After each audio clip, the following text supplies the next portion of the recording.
You are listening to a True North Eager Beaver media podcast.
The True North Eager Beaver podcasts are proudly brought to you by our founding sponsors, the Miss V Mysteries from Corvid Moon Publishing, your source for science fiction, fantasy, and cozy mysteries featuring a broad diversity of characters. CanadianTarot.com, your uniquely Canadian online eclectic tarot community and forum, and the Peppermaster, hot pepper sauces made from fresh farm ingredients to thrill your taste buds and expand your mind.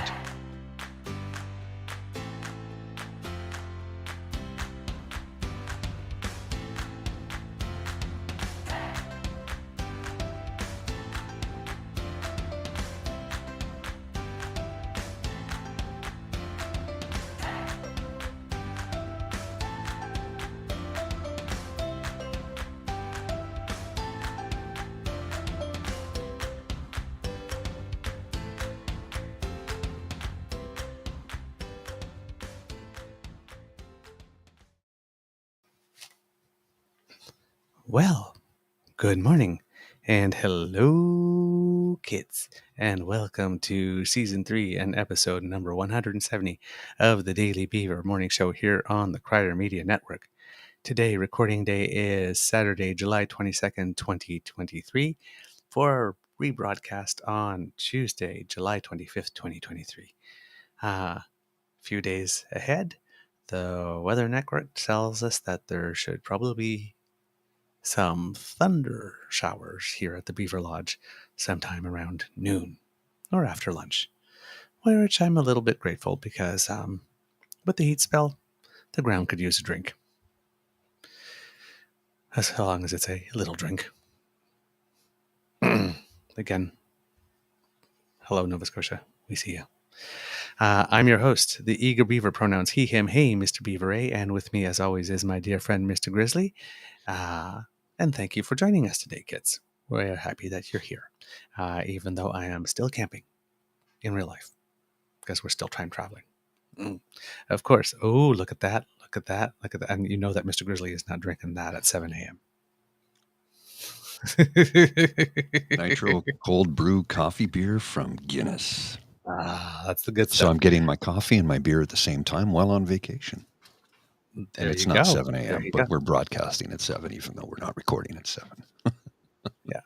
That would always confuse me a little bit. It's like coffee's a stimulant and the caffeine's a stimulant in coffee. No, I guess one's a depressant, one's an upper, stimulant. One's a downer. It flattens you right out. Yeah, one's an upper, one's a downer. Yeah. Mm-hmm. So it's like, coffee's an upper, alcohol's a downer. Well, you also have to remember too, because it's Guinness, it's 4.4% alcohol per volume, so it's less than your standard pint, right? Yeah. I'm a bit of a mess here, kids, because as the credits were running, I thought, oh my God, it's supposed to be a different day. So, you're not supposed to tell them that. Well, because I'm a mess, I didn't quite pull it off. So I figured you're giving away the secrets, man. But he just pulls back the curtain to reveal us. No pride, no shame, people. No, I will show you how messy I am. Show you how the sausage is made. Sometimes the Queen Beaver's a hot mess. But it just happens. Of course, a big thank you goes to our podcast founding sponsors, the Peppermaster, the Miss V Mysteries from Corvid Moon Publishing, and CanadianTarot.com. And thank you for your support. We really, really appreciate it. Oops, I'm I your forgot host. to take this down. There we go. Oh, there we go. I had I'm left your that host. up. The Eager Beaver pronouns he, him, he, Mr. Beaver, and well,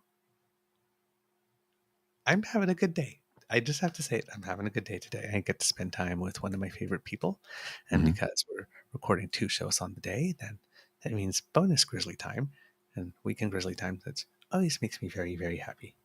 Um, as I'm actually on a camping trip with my Beaver Sweetie, as you're listening to this, Kits and Cubs. Uh, you know what? When I thought we were going to do this, I thought I was going to just run through a whole bunch of old stories. And it's really amazing how between yesterday, Friday, And the time today. we signed off, and today, 11, which is like a day and what we did 3 hours, a day and 2 hours and 12 minutes Yeah. after about the time we signed off yesterday. So much news. It's We filled all yesterday's show, and we've got stuff for today. yeah. It is just, it's, you asked yesterday, how do people keep up? It's difficult.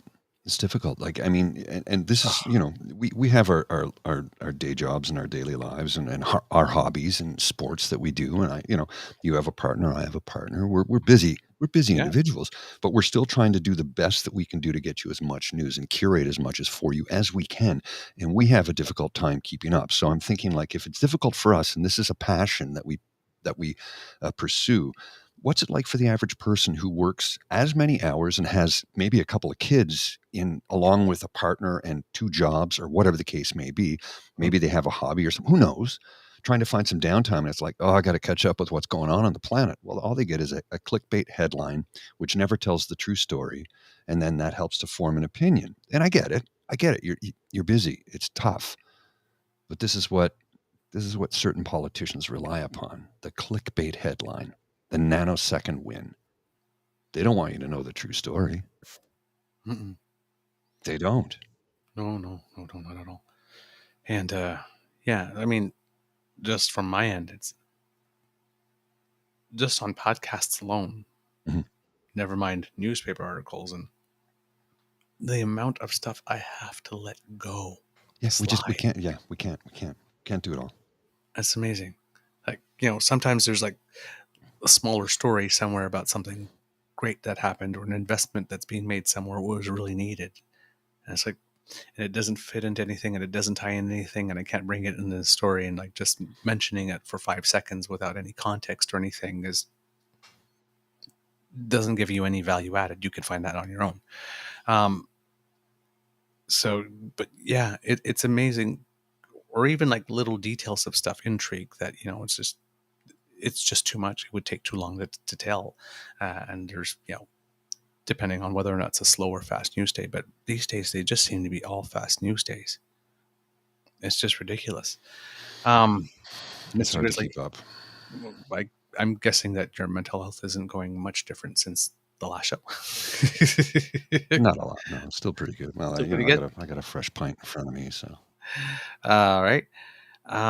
pretty good. Pretty good. So I have a clip for you. Yeah. Well, a tweet actually. I have a tweet. Yep. Let's I start wanted to with show this you. because this is a part of the so much news. And there's a video attached, but I'm not going to show the video. Okay. It's. I've got the I'm long just going one. to show you the tweet. I've got the You long got the one. long We one? should Okay, show the that's the long one. one. We'll show the long one. But I want to show you this tweet because this comes from a friend of ours, Yes. part of the Crier Media Network. He's a really good guy, a solid dude, and I know how much he loves and cares for you. So I thought it important that we give him the respect that this tweet deserves. Yes. And here it is. I'm going to put it on the screen. I'll leave it there for a few seconds, then I'll read it for the audio only version. So those of you who can see this at home, this is from our friend Ray Routh at DPN_Ray. And what Ray has to say is, I'm not a huge fan of Justin, but he's got people inches away from his face screaming nonsense, and he doesn't drop a smile and keeps shaking hands and taking selfies. It's kind of badass. And you know what? He will not be deterred. Mm-hmm. And he does not run away. And people go, well, he ran away. And I go, no, that's his security detail. That's the RCMP that says, we got to get you out of here. He has to follow that protocol. That's how it works. Mm-hmm. Mm-hmm. You know damn well he wanted to stay and probably wanted to have the conversation with a few people, except why didn't he go out and talk to them when they were in Ottawa? Well, because they brought nooses. They were screaming for his head. They wanted to remove him from the democratically elected position that he holds. And they were doing the same thing again yesterday, as evidenced by this video. I believe you have, sir. Is the tape? Can we go to tape? Is it ready to roll? I believe it is. Okay. There we go. Let's just put this up. Yeah, I'll get you to it blow that up fully. A little larger. Oh. Yeah. Oh no, just click on. You should have a right-click link to go to the full screen in the video. Yep. I see that right there. Yeah, there you go. Yeah. Go there and then blow up the sound, and away we go. Okay, now for anyone listening at home and about to watch, and if you haven't seen this yet, language. Oh my God, so much language. Oh, so much language. And a possible trigger warning or two here and there. Oh, for sure.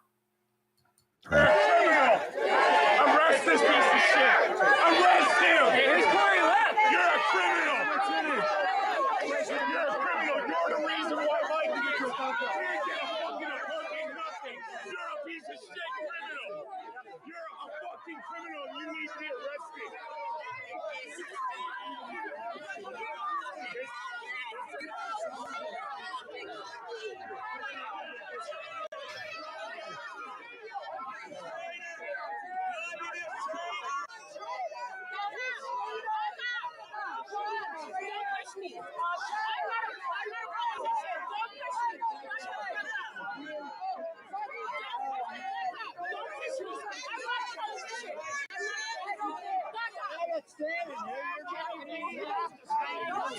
You got the right one, I promise. Back up.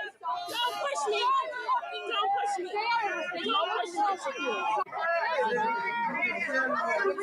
Fucking piece of shit pedophile. Oh, fucking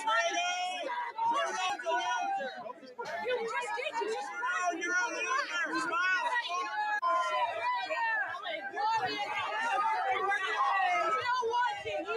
Anyway, you get the idea. And you notice the Trump flag? Yep. Right there. Do you know what country you're in? And here, you know when I say the face contorts? Yeah. Mm-hmm. When you're spitting it out with that venom, the face contorts. Mm-hmm. And then this lady, I'm just going to push it because. Mm-hmm. I'm just going to push you. I'm going to put my hands on you. Push you. Mm-hmm. Just because. Where's that? Oh, this one. That's the other one from the United States. Mm-hmm.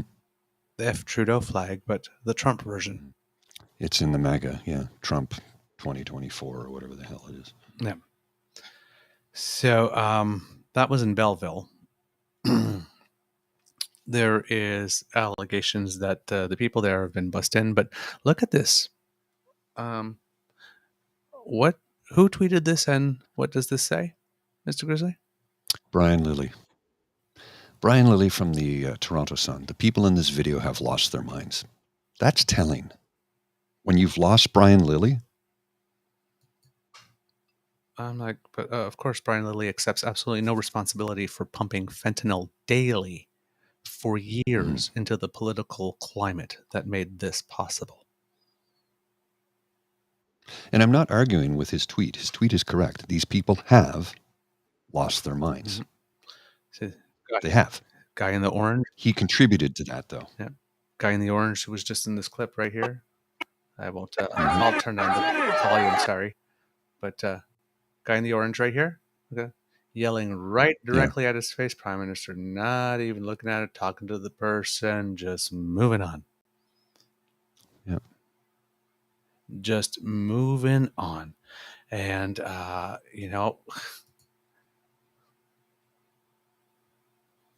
they be losing their GD ever non-loving minds, and the PM be like, y'all still haven't learned that interacting with citizens is where I shine, haven't y'all? I'll keep doing me and you do you, chéries. Little Winnie the Pooh dancing all around. Look at all the bothers I give. It is badass. It is badass when you're having that much venom sit around you to just go about and do what you do and isolate those people from your view and just focus on the people who are there. It is, and you know what? Pointing, laughing, mocking, behaving like you are totally indifferent. In the battle tone versus canatone. And you know why these people are saying, Brian Lilly is saying, complaining that these people have lost their minds. Because they're watching this and they're going like, no moderate is going to want to vote for a party that attracts this. Right? So he's got to protect his guy again. So I've got some commentary here from the mayor of the city of Belleville where this took place. It's a few tweets. I'll read them out. I think it's hats off to him for his commentary. There's more from him. Let's just go with it. Yeah, it says, after taking some time, this is from Neil Ellis, the mayor of Belleville. After taking some time to reflect, hang on a second, let me just do this where it's easier for me to read. After taking some time to reflect, I would like to address the actions of certain individuals during our visit from Prime Minister Justin Trudeau this past Thursday. While every Canadian has the right to protest, the hateful and discriminatory behavior displayed by some during the visit was absolutely unacceptable. It is an honor to host the Prime Minister in our city, and regardless of your political views, no person deserves the treatment he received during his time here. Freedom of speech and the right to protest can be a wonderful thing. It is a part of what makes democracy great. However, what happened on Thursday was far beyond that. On behalf of the city, I would like to thank Prime Minister Trudeau for taking the time to visit Belleville and hope that we can all move forward from this experience. Now, there's a couple of tweets below this that I think are interesting. But here's the one here's the takeaway that I think a lot of people missed out on. Somebody said, tweeting trucker says, there were many plainclothes RCMP present right around the PM. This is their job, specifically PM detail. They do nothing else. Because he says, I can't help but to wonder if more security should have been provided for the PM's visit. From the video circulating online, I saw only one uniformed policeman. And again, you'll have a lot of plainclothes RCMP officers. And the response to that, to the thing about, they're plainclothes, they're protecting them, that's their job. True, there were security details for the PM. But what about the public? There were children there, and they were swarmed by these aggressive, flag-waving cult members. Public safety should have been a concern. And you know what? To that I say, yeah. What if I was there because I wanted to see the PM and I got one of those idiots in my face? Now, I probably would have done my best to restrain myself. But if you start screaming in my face like that, I don't know if I can hold back. I don't know that I would raise my fists, but I would definitely raise my voice. Mm-hmm. And that might come to fisticuffs. So you understand why I avoid those situations? Mm-hmm. I avoid those situations entirely. Yep. And now the second part of Brian Lilly, because he wrote a column on it. Mm-hmm. And again, it's not. Sorry, that's my bad. I thought it was set up for you to put up. There it is. Okay, got it. Again, the Brian Lilly tweet, what it's about, what it's not about, and give me a sec here. If we try again, of course, let's leave it up. It'll probably come up there in a bit.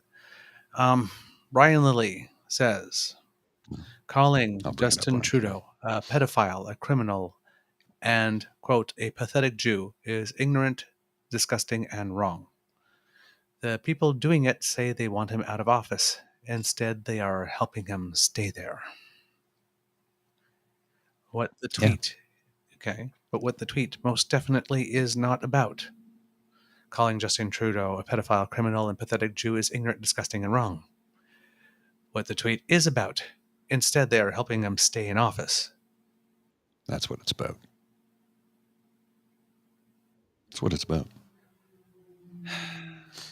They know that this behavior paints a picture of the poor prime minister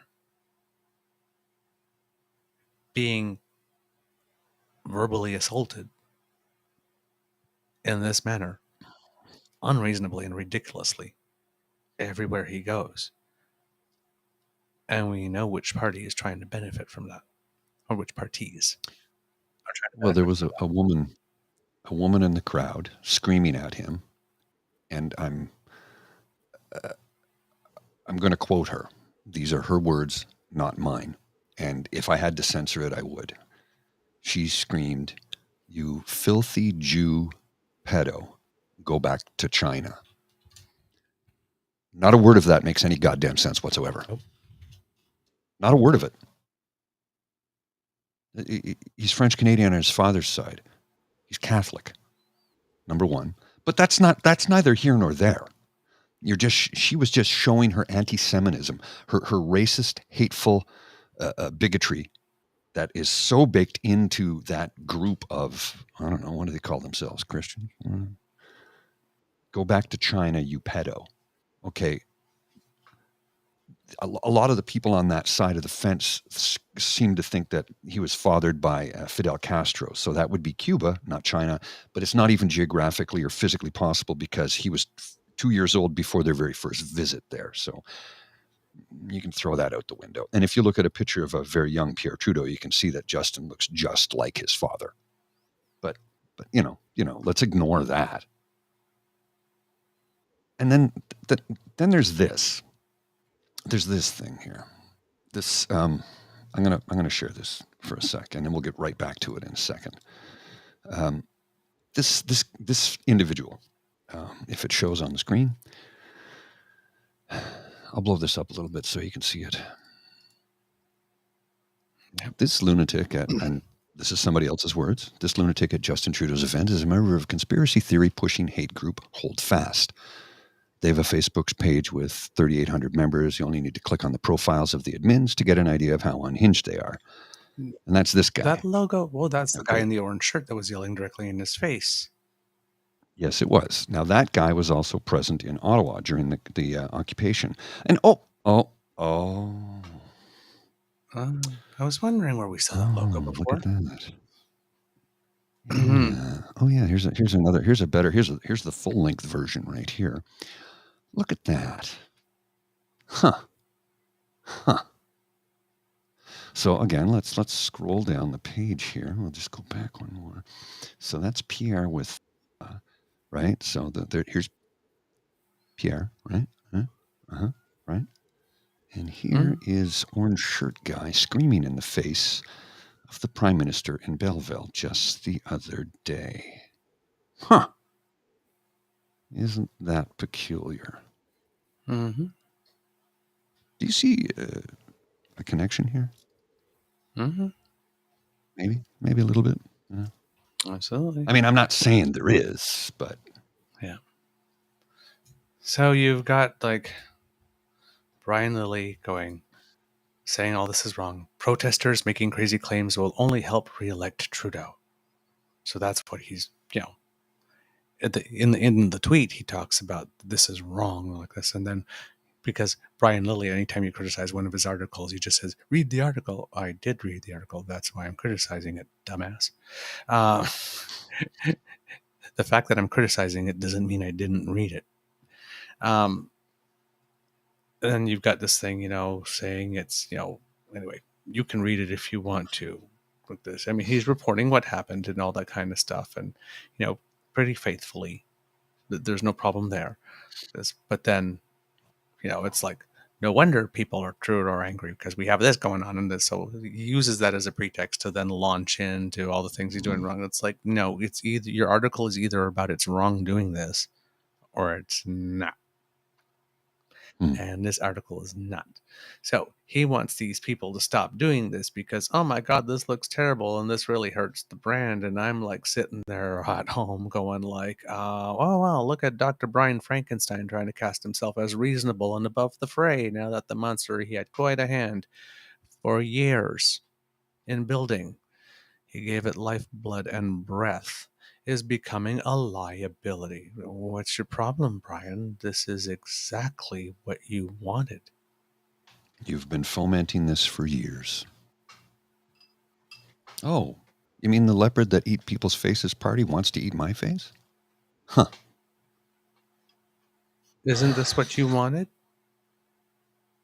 Isn't this what you were building up to? Isn't this what you were hoping would happen? It's like, but now it's like, oh, this is wrong because it might help him win. I can't even. Some days I can't even.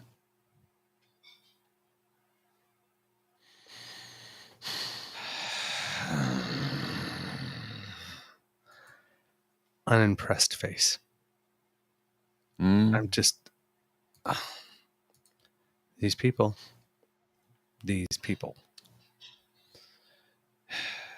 All right. Enough about idiots. Yeah. Shall we move? Let's move things along a little bit. I'm a little exasperated right now. I mean, his whole thing about insulting a woman's dwelling in Niagara Falls as a shack, which is called a strawberry box, by the way. World War II built houses. They were very well built. I know. I lived in them all my whole life as a military kid. I live in one right now. You live in one right now? Yep. Broadcasting from the Beaver Shack. Yeah, the Beaver Shack. Yeah. Well, and then he tries to compare. Well, look, it's half price in Niagara Falls, New York. Yeah, well, that's a different country, you chuckle fuck, number one. And number two, ask people what the economy is like in Niagara Falls, New York versus Niagara Falls, Ontario, and why housing is priced at what it is. There's a reason. Niagara Falls, New York is a depressed area. And when people go to Niagara Falls, they cross the border to come to Ontario, where there's a casino and another casino and a water park and a Skylon Tower and hotels that are 65 and 70 floors tall so that they can get views of the Horseshoe Falls, because that's what you want to see. Oh, but you can also see the American Falls from our side. You go to Clifton Hill, where there's places to party and drink and have fun. You don't have any of that on the New York side, because they had to build a viewing platform that extends way out over the Niagara River so you could even see their own falls.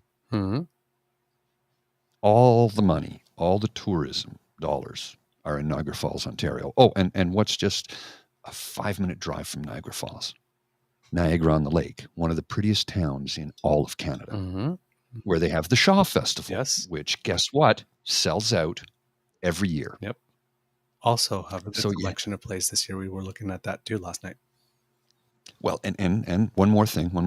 What's that also? What that area of Niagara, what's it also known for? What? It's wine country. So all the tourism dollars, all the money, all the jobs, all of it is on the Canadian side. So yeah, real estate's going to be higher because incomes are higher. And it's a different country, you chuckle fuck. Jesus, this guy. He doesn't know how to compare an apple to an apple. Nope. It's not in his interest to, though. No, of course not. Because if you also look at rage and hate. Because if you look at the periods of time, if he's just looking at the numbers, it's so much less. But houses in the United States increased by the same amount in percentage. Yes, as they did in Canada.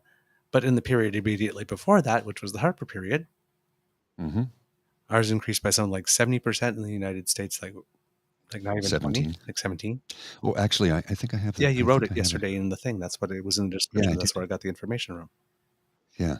And what's this? Is this? Oh, no, that's different. That's a different. Oh, wait a minute. I can pull it up. Give me a sec. I have the. It was the Fred and the.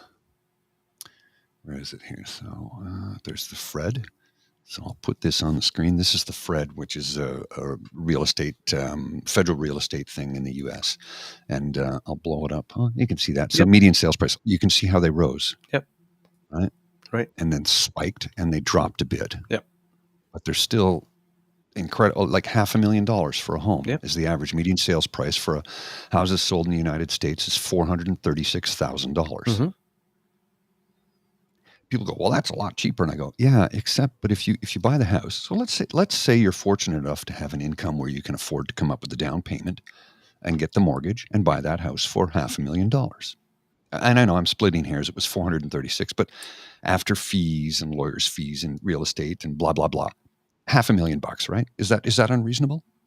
Well, let's just say it's a nice round number.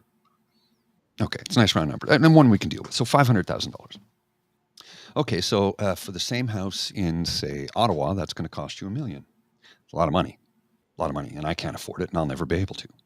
Let's take into consideration, though, our taxes. We pay about the same amount of income tax, percentage-wise. Our sales tax is a little higher because we have the HST, right, which used to be the GST and PST and combined. But that helps to, pay down our debt, and it's done a very good job of doing that. And it also goes into other programs that help, social safety net. And, what's that one other thing that we don't have to pay for in Ontario or any other province in Canada? Health insurance. Mm-hmm. What is the average health insurance payment in the United States of America for somebody who owns a $500,000 home? Mm-hmm. Probably around, maybe have a kid, wife, maybe a couple of kids. So let's say you're paying $3,800 a month in insurance premiums. And that's only in the event that you may get sick or have a catastrophic injury or a catastrophic illness. Mm-hmm. So when you run those numbers, mm-hmm. Skippy, you are so far off base. It's ridiculous. Yep. It's so far out to lunch. It's not even, you're not comparing an apple to an apple. Yep. It's an apple to a watermelon, for Christ's sake. Yep, absolutely. In other news, the BC port strike seems to be coming to an end. The union is recommending that members accept a deal in a vote that will be taking place this morning when you are watching. The BC Maritime Employer Association says the agreement is the same one that the caucus rejected days ago. Not sure why they walked away, not sure why they agreed to the same one. All of that seems to have gone in some mysterious vat of nobody's talking. The president of the Canadian Alliance of Terminals, William McKinnon, says that there's a backlog of about hundreds of shipping containers and it will take about 6 to 8 weeks to normalize operations. I do not know what my sweetie is make noise back there. That's really loud. Hold on, I'll just... That's really loud. Yeah, just go on mute there for a minute, because holy Hannah, that was loud. While Mr. Beaver's doing that, I've got I got a clip here I'm going to show you real quick. It's only 10 seconds, but this is what we were talking about, and we talked about this earlier. And this is from Chris Daisy Media. Oh, that little shit gibbon. Jesus Christ. Anyway, I'm going to show you the video real quick. It's 10 seconds, and then we'll discuss. And let me see. Okay, here we are. Yeah, and that's good. All right, let me hit play, and you'll understand this when you see it and hear it. You're a pathetic kid! You are a pathetic kid! You're all a bunch of pathetic off the street! Off the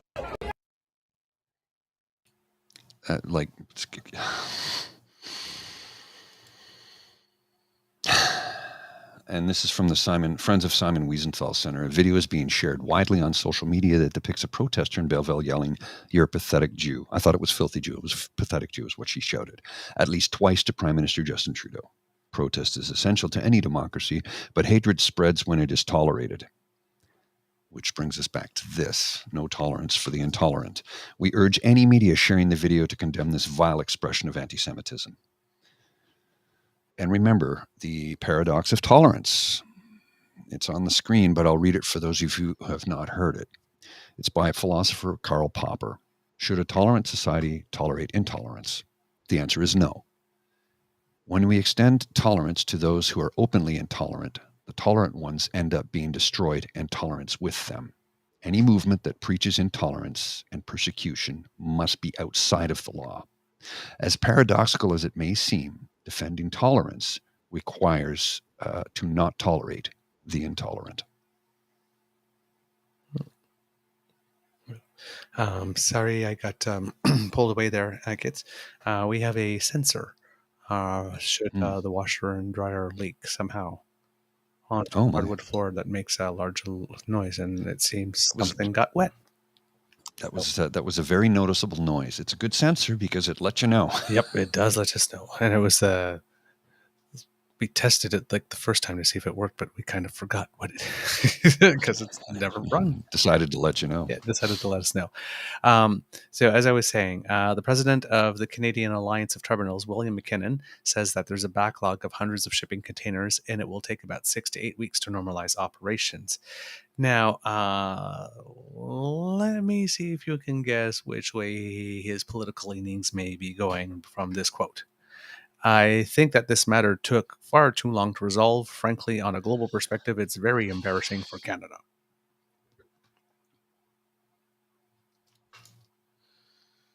You don't have to. Yeah. You don't have to spell it out. No, the matter did not take too long to resolve. The matter did not take too long to resolve. It did not. It played out. The labor minister did an extremely good job at weighing both sides, pushing when he needed to, and getting a deal done. And remember when Oliver said it was, this gross incompetence? Well, if they did sign the same damn deal that was available the first time, then the whole reason for which everything else happened had nothing to do with the freaking minister. And he made it very clear that his patience was running thin. He did go to the Federal Industrial Board and get that decision in record time, which means he was prepared. I'm giving you some leeway, but while you're getting that leeway, I'm preparing stuff. So, because in case you dick around, I'm just going to boom. And he did. He did a very, very good job. Both Danielle Smith and Pierre Oliver were insisting that they legislate them back to work right away. Well, we're for the workers. Bullshit. Yeah. So the International Longshore and Warehouse Union will hold a stop work meeting at 8 a.m. BC time this morning prior to the vote taking place. Seamus O'Regan Jr. said that right now BC ports are operating, but we need long-term stability. So hopefully this deal will get signed. I've been noticing that in the news, all the quotes have been coming from the business community. We really need to do something really like this, but there's not very many coming from the workers. I'm not sure why that balance is not there. It might be because the union is not having any workers speak to anyone until the deal is actually signed. I don't know. But yeah, the perspective of how this affected poor industry seems to be the one that's dominating, and how we must take some type of steps. Some people are calling, says, maybe could we establish some intermediate steps like work stoppages or shortages or something like that instead of going full bore strike or whatever. It's listen, I'm sure those were options and weren't forbidden. Right? Clearly, it was not the strategy that was employed. Now, somewhere along the way in the PR, the employers, the BC Maritime Employers Association, decided that they needed to point out that the employees make a median salary of $137,000 a year in BC, where things are very, very expensive. But very expensive. But they and then inflation, but they turn around and say, well, we're just going to say, well, the median makes 137 because, if you just look at the number, that's definitely not the median salary across Canada. So then they get to look at Brady, right? Well, it's all relative, right? Yeah. I mean, what is again, in the city of Ottawa, and I don't even know what the current state is as of today. This is from 2 years ago. Middle class cutoff was $87,000 2 years ago. I know it's gone up since then. Yeah. So I don't even qualify. Middle class income in Toronto, 130, and that's from 2 years ago. Yeah. So, but when you're turning around, 137,000, that's middle class income. But when you're the employer and you turn around and you say, just these whiny little employers make 100. That's the employees. Yeah. That's the tell. That's the cookie. Yeah. Watch them; they're coming for your cookie. Type of discourse, right? That's exactly what it is. But just to make this clear, it's like Simon Fraser University professor of labor studies, John Henry Harder, says, just 5 of the 49 top earn that. Not the employees, the employers. Oh, okay. 5 of the 49 different employers in this field, made $100 billion over the pandemic in profit. So they're like dragons hoarding gold, blaming the villagers for being mad at them. 100 billion in profit? 5 of the 49. Let's go back again to what we talked about yesterday. 1 million seconds is 11.5 days. 1 billion seconds is 32 years. They made 100 billion. 3,200 years. Yeah. 5 of the 49 in profit over the course of the pandemic. Wow. Well, we can't pay them a living wage because our fuck off. That's all I got. Fuck off. Pretty much. That's it. Pretty much. Fuck off. Pretty much. Well, you know how let's stick with this for just a minute, quickly. You know the Sunshine List. You're familiar with the Sunshine List, started by Mike Harris about provincial government employees who earned $100,000. If you earned over $100,000, you're on the Sunshine List. That's from 30 years ago, and the Sunshine List cutoff is still $100,000. Again, like I said, it's about $87,000 in Ottawa from 2 years ago. It's probably well over 95 right now, maybe 90. I don't know, but let's say 87,000 from 2 years ago is the cutoff in Ottawa for to join the middle class. Consider this: to rent a one-bedroom apartment on your own in the city of Ottawa right now and have a livable wage, you need to be paid $40 an hour. I don't earn that, so I don't even meet that, which is why I'm staying in my rent-controlled apartment until they bury me. Okay. Toronto, it's a great deal more expensive. 130 is the cutoff for middle class. So if $100,000 is on the Sunshine List, that's $30,000 below the middle class cutoff for the city of Toronto, which is where Queen's Park is and the bulk of provincial employees reside. So the Sunshine List is outdated because $100,000 doesn't have the purchasing power in 2023 that it had in 1993. Not even close.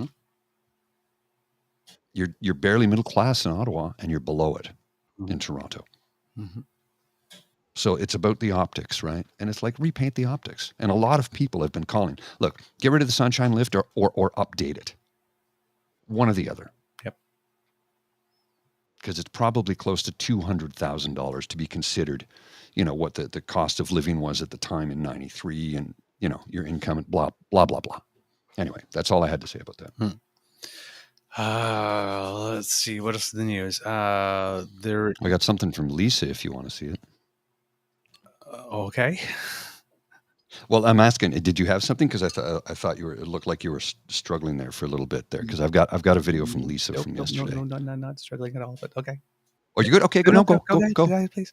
You sure? Yeah. Okay, so this is from Lisa, and it's good. It's good because you know how much we love Lisa, right? Because she's just so damn good. So this is her take on Belleville. You're going to enjoy this.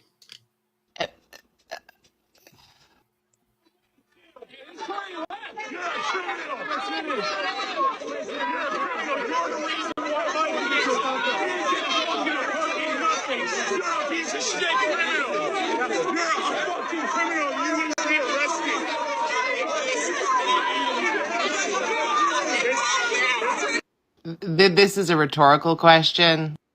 What the fuck is wrong with you people?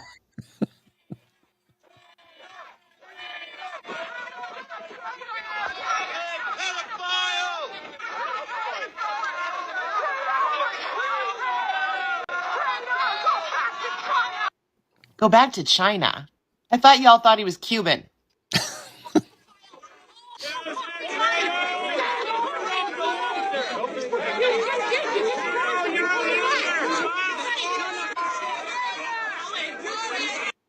This one blamed Trudeau for his son not being able to get an apartment. Nice hat, dude. He's the dude at the kids' hockey game that used to yell at the other kids when his kid couldn't score. And he seems to still be doing it. I'm going to say you're probably the reason your son can't get an apartment. Maybe don't wear that hat when you're going to see potential rental suites. But we've seen that hold fast thing before.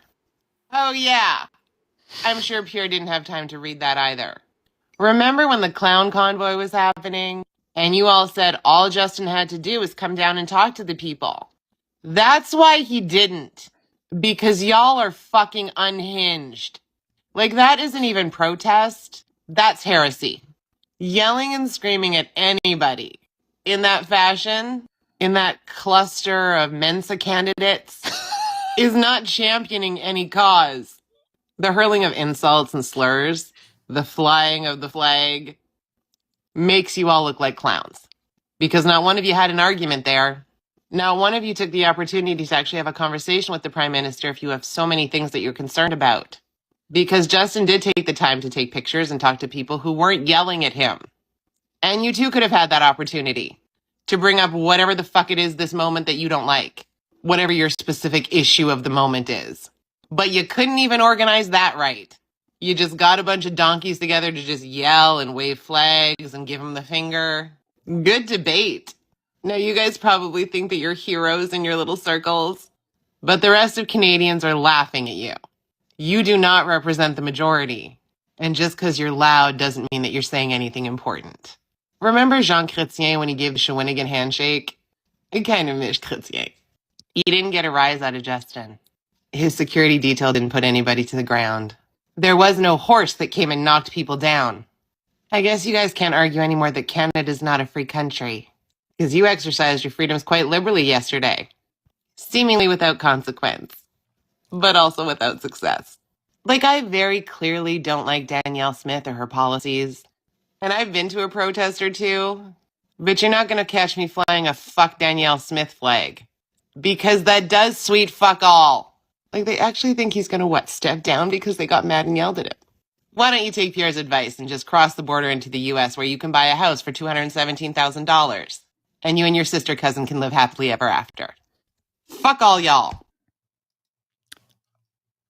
I know I've told you how much I love Lisa and her takes, but that was a take that I think was brilliant because in 3 minutes and 35 seconds, she kind of summed up what we've been talking about for the last couple of days. So well done. Mr. Beaver had some technical glitches there. He should rejoin us in a couple of minutes. I think his computer borked on him. It happens sometimes, you know. I'm just going to send him a quick message and say PC bork. And he will respond to me because we still have the text messaging thing, right? So he should reply in a moment or two. But, oh, there he is. He's right back right now. There we go. Had a PC bork, did you? Yep. It seems to be happening once a day. Yeah, it might be time for scrub and an upgrade, or I don't know. Maybe run malware, a malware scanner. Yeah. Anyway, neither here nor there for now. I don't know how much of that you caught of her clip, but you'll see it later anyway. But it was Lisa basically summing up what we've been talking about for the last 2 days. But it's just the way that she does it. I love it so much, and every now and then I just got to share it because it's like she just knocks it out of the park every single damn time. Yep. Yes, she does. You know, absolutely. All right. In other news, which is somewhat seems disparate, but there's a quote there that will make you see how they're related. It's been about a year since the Pope has come to deliver his apology to First Nations, Right. Inuit, and Métis people. And it seems that there's not been much action since. Ted Cusan, who is a member of the Kisakus First Nation in Saskatchewan and a residential school survivor, is quoted as saying, "I really feel I've been used as an individual. The government used us, the Vatican used us, the bishops used us. There's no change at all. There's no next steps. I don't think it really helped our survivors, our First Nations across the country. I really don't." Peter Ernick, who drum danced in Iqaluit for the Pope, presented him with a handmade drum as a gesture to promote compassion, respect, peace, and harmony, is waiting for that to be returned. Not the drum, the compassion, respect, peace, and harmony. Quote, "Nobody has been in touch with me from the church," they said. Nobody from the Canadian Catholic bishops have been. The Inuit are willing to move forward the healing and reconciliation with the church. It's your move. Now, the bishops are saying that they are doing stuff like, making sure that they're releasing more documents and working hard to raise the $30 million that they're supposed to pay, for which they say they have a third, which sounds very, very, very familiar to what we've heard before. Last time there was a big settlement, they raised a certain portion, but were not able to raise it all.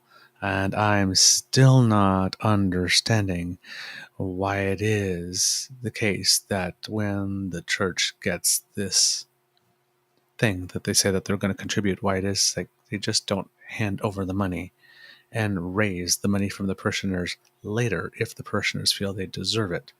Why is it that these communities have to wait until they first raise the money from other people first to cover their debt? If you're not liquid, sell something. It's kind of very Trumpian, don't you think? I'm a billionaire. Please donate money to help me fight my legal fees, fund my legal fees.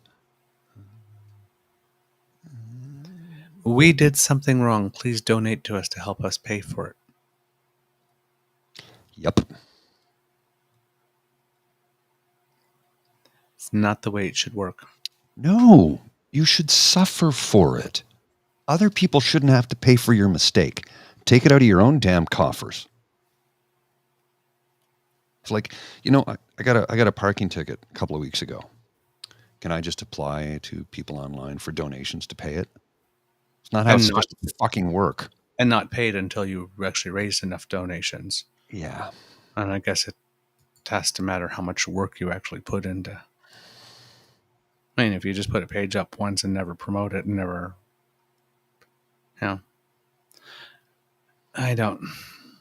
Not impressed. Not impressed. And on the other side of that ledger, you have Indigenous communities in Manitoba who are protesting the Brady Road landfill, who received an injunction about a week ago that they burned. No, the injunction said that they could stay on site but cannot block the road. And Joseph Monroe, who's a spokesperson for the protesters, said, "We as a people deserve a lot better than what she's given us as reconciliation goes. There is no reconciliation." And by she, it's Premier of Manitoba, Heather Stephenson, that he's referring to here.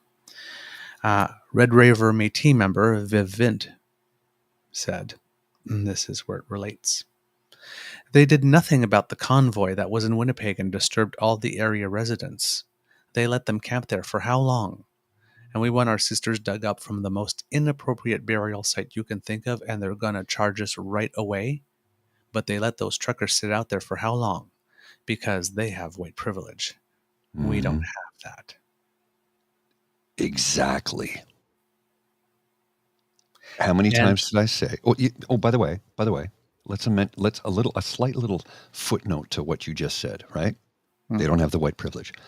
There was one single solitary individual who parked his car right in front of the main stage at the end of Metcalfe Street, right in front of Parliament Hill, protesting the protesters.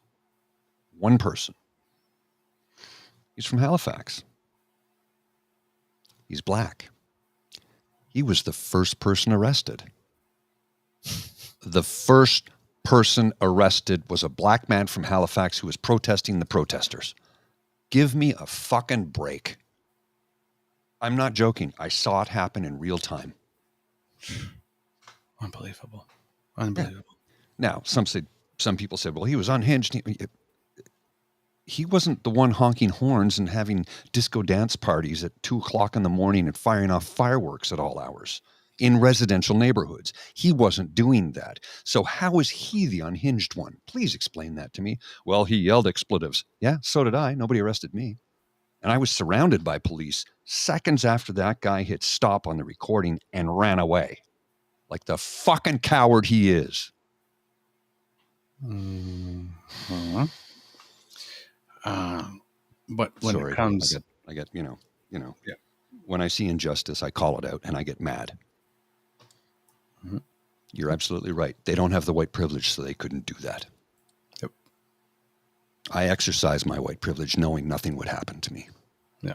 So yeah, they were served for blocking access to the landfill, but nobody was served for blocking the border.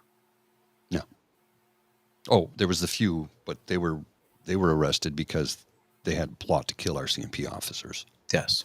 And they were heavily armed. Yes.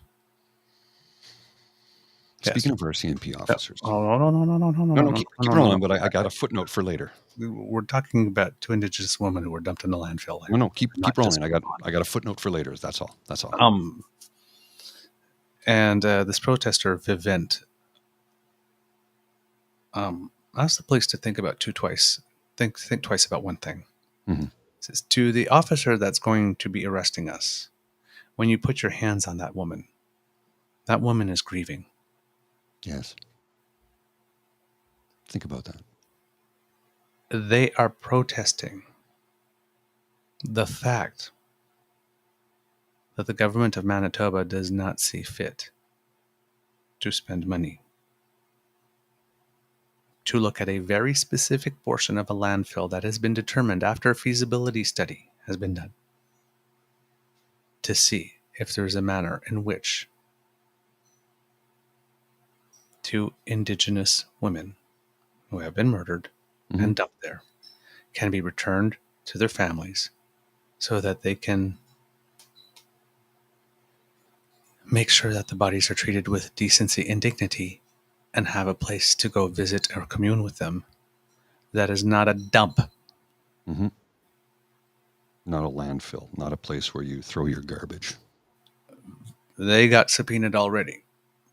Versus people who were in Ottawa for close to 4 weeks, taking 100,000 people hostage, loitering, defecating all over the place, causing fire hazards, safety hazards, harassing people, torturing people.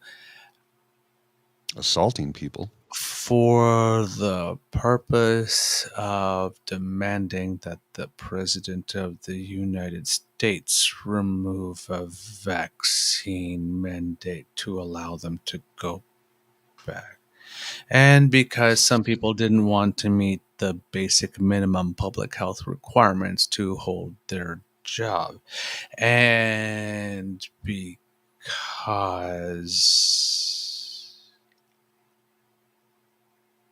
Yeah. What else? Oh. Because no, I don't want to. I don't want to. I don't want to. Well, we request that you respectfully wear a mask when you come into our store to protect the workers and the other patrons. I don't want to. That's an infringement upon my freedom and my rights. Actually, this is a private business, and if you don't follow our rules, you can get the fuck out. I'm sorry, but I have the right to be here. No, actually, you don't. Sir, this is a Wendy's. Yeah, this is a Wendy's, sir. Yeah. It's private property. It's a private business. If you don't adhere to our rules and regulations, you don't get to come in. But I need groceries. Then put a mask on. I don't want to. Well, then I guess you don't want to eat. Starve. Fucking starve. When you're hungry enough, let's talk about it. Well, they're like, and mandates and lockdowns. Okay, fine. Why are you in Ottawa? Why are you in Ottawa? Maybe I'm just a cold bitch, but it's like, okay, don't come crying to me. I got nothing for you. The power's in your own hands. Put the damn mask on. Yeah, put the mask on. How long do you have to wear it for? Okay, then you're not hungry enough. You're clearly not hungry enough. When you are, let me know. I'll be happy to let you in. Oh, and isn't it convenient that the mandates were scheduled to? They had a cutoff date before the convoy even began. Mm-hmm. It had been decided the previous October that it would be ended sometime in March. Yeah, so that they declare victory. Yeah, they regardless of the outcome. Yeah, look at what we did. No, you didn't. You did nothing. No. And many of you threw your entire lives away for a cause that was not only nonsensical, but it was not achievable. And the border mandate. That's Joe Biden's. We can't do anything about that. Yep. Talk to Joe Biden. We can't do anything about that. I can't earn a livelihood driving my truck. Sure you can. We need people to move within shit the across country. the country. Just like, oh, look at that. You drove all the way to Ottawa. Adapt. You drove Adapt. all the way to Ottawa, but you say you have no freedom. Adapt. You could keep driving. Exactly. You could have done the job within Canadian borders. Well, and not only that, You don't have to do international or cross border. Adapt. Not only that, like when you say adapt, you also have to think that, the horse and buggy whip business not doing so good anymore, right? Why? Because we have automobiles and public transportation. So the guys who used to sell horsewhip buggies or horse buggy whip, you know what I mean? The whips that they used to drive. Yeah, they adapted and got into another line of work because they realized there's no future in this. No. They all shriveled up and died because as human beings, for some reason, they were unable to completely learn a different skill in order to make sure that when their tummy said, if you don't put something in this, you're going to wither away and die. But yeah, I guess that never... I only know how to do one thing. Yeah, I can't learn anything ever again. Can't learn a new skill. To take this job away from me, I guess. There's no way at all for me to earn a living whatsoever. Because I'm a victim and life is something that happens to me and I have absolutely no agency in my life. And well, and I think a large part of that too is it's like, well, I don't want to do that job. Well, then starve. Do you know how many jobs I've had to do that I hated? Find a job you like and get good at it and get the qualifications and go do that. I did what You're I not had without to choices. do. I did what I had to do to keep a roof over my head and food on my table. I'm very fortunate now to have a job that I love. I'm not paid very well, but I love my job. And I literally was, before I got the position that I currently have, I was this close to quitting because I was miserable. I hated going to work every day. Then I got this position and now I'm happy because I like what I do. Mm-hmm. And who you do it for. Yes. And you know exactly who that is and how much. We can't talk about it here. Yes. But that, and that's the reason, right? That's the reason right there. Mm-hmm. That's Absolutely. the reason right there. Yeah. And I'm fortunate. Not everybody gets that, but I had to wait till I was in my mid-50s. You know, I worked and I worked a lot of miserable jobs until I got to my mid-50s to get to a job that, I earned more money 7 years ago than I earn right now. I earned a lot more money 7 years ago than I do right now. Yeah. But I still do my job because I love it, and I'm happy to go to work every day. So I'm very lucky and fortunate. But again, I had to take all these other crap jobs to get to this one. That's how life is, unfortunately. I wish it wasn't that way. And if we had a UBI, I might not have suffered for as many years and broke my body by taking those jobs because that was what was available at the time.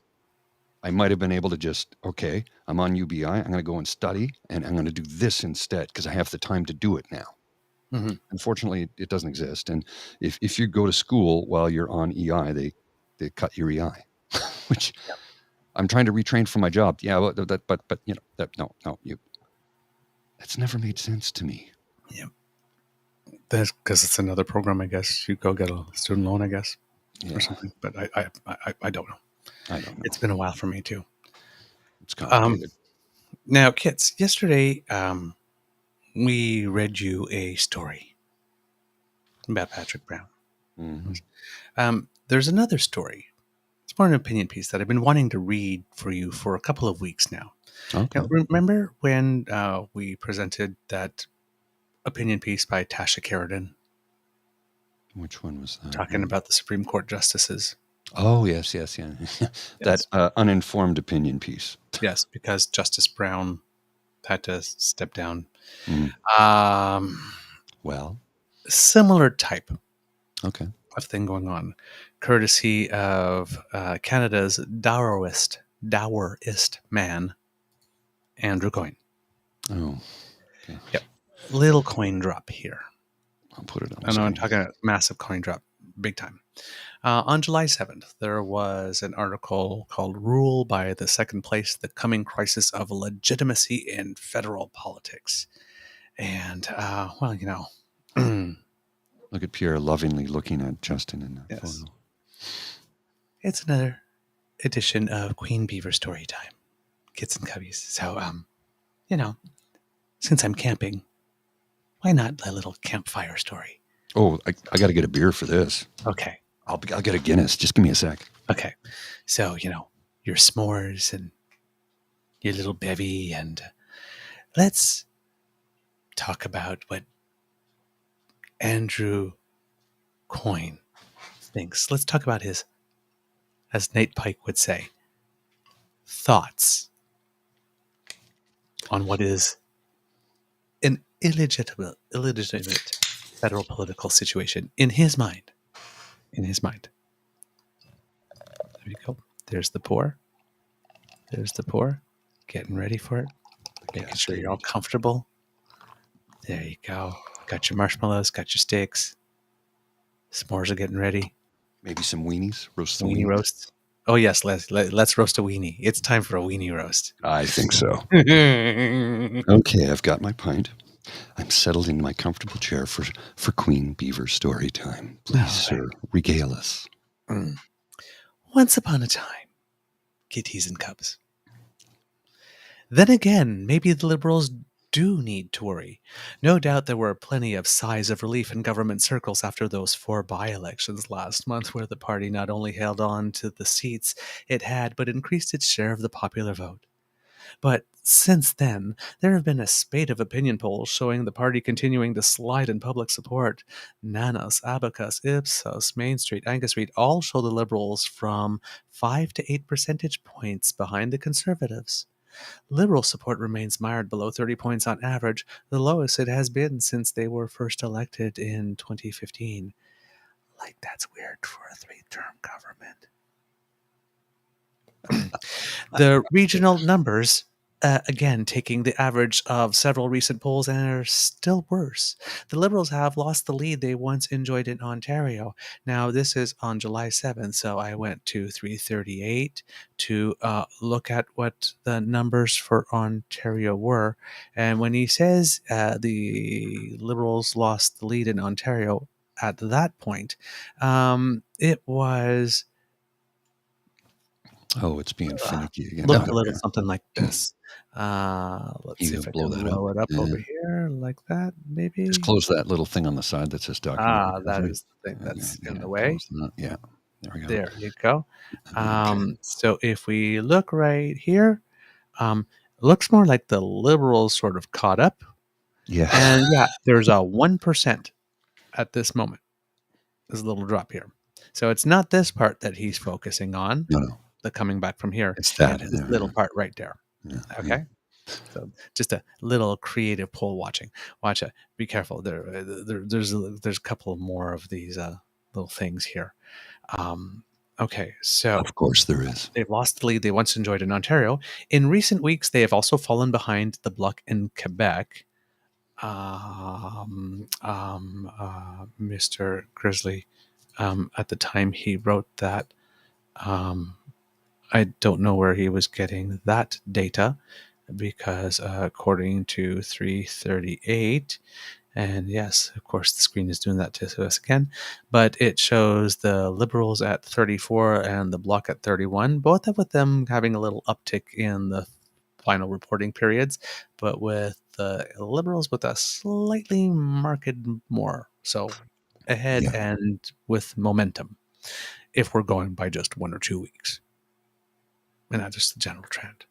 But overall, the general trend, they've been ahead of the Bloc for 1, 2, 3, 4, 5, 6, 7, 8, 9, 10, 11, 12, 13, 14, 15 reporting periods at the time of the article. But apparently that is, according to Mr. Coyne drop, the Liberals have lost the lead they once enjoyed on Ontario, and in recent weeks they've also fallen behind the Bloc in Quebec. While in British Columbia, they now stand third. That's true. Behind both the Conservatives and the NDP. The only region where they remain clearly in the lead is Atlantic Canada. And oddly enough, at the moment he wrote that, the lead actually narrowed sharply. Interesting. So don't know where he was looking to get that data, but it certainly wasn't a poll aggregator. So that may mean that since he mentioned all those polls, he might have picked the result from each one of those polls that was worse and then put them in as being the whole picture. I assume that's what happened here. I don't, because I haven't seen his research or his notes that went into this article. But yeah, anyway. Okay. And yet, as things stand, they are still the party most likely to form a government after the next election, and that must burn your ass, isn't it, Andrew? Oh, yeah. Recall that the Liberals managed to win the last 2 elections without winning the popular vote, which is not a thing, honey bunny. It's not a thing. It's not a thing in Canada. We don't have Don't it. even know why you mention it. It is. They love to mention that, don't they? Well, they got the part. Everybody needs a participation trophy. Wait a minute.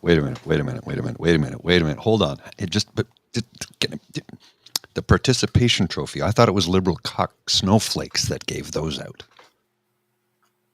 I'm sorry. I'm enjoying my tea. Here, let me just, I'll do a double sippage, but with a Guinness. Oh, we even got 8.5 from the East German judge on that one. So they're still around? Oh, somewhere they're around. We know they're still around. So, yeah. Yes, indeed, the Liberals' 32.6% share of the vote in 2021 was not only more than a percentage point less than the Conservatives, it was the smallest popular mandate any government has received in our history, smaller even than the 33.1% share the Liberals recorded in 2019. Yes, that is true. But of course, it is the smallest percentage recorded because prior to, when was it that the Conservative Party completely imploded and then we got the reforms and all of that? What, 1993? Around there? We only had 3 parties that got people elected. And now we have 6, along with if you count independents. It's like, yeah. The vote splits more ways, so the share is going to be markedly lower after a certain period. Andrew, it's math. Let's see. If we divide the pie 5 ways, is it more or less likely that people will be winning with 40%?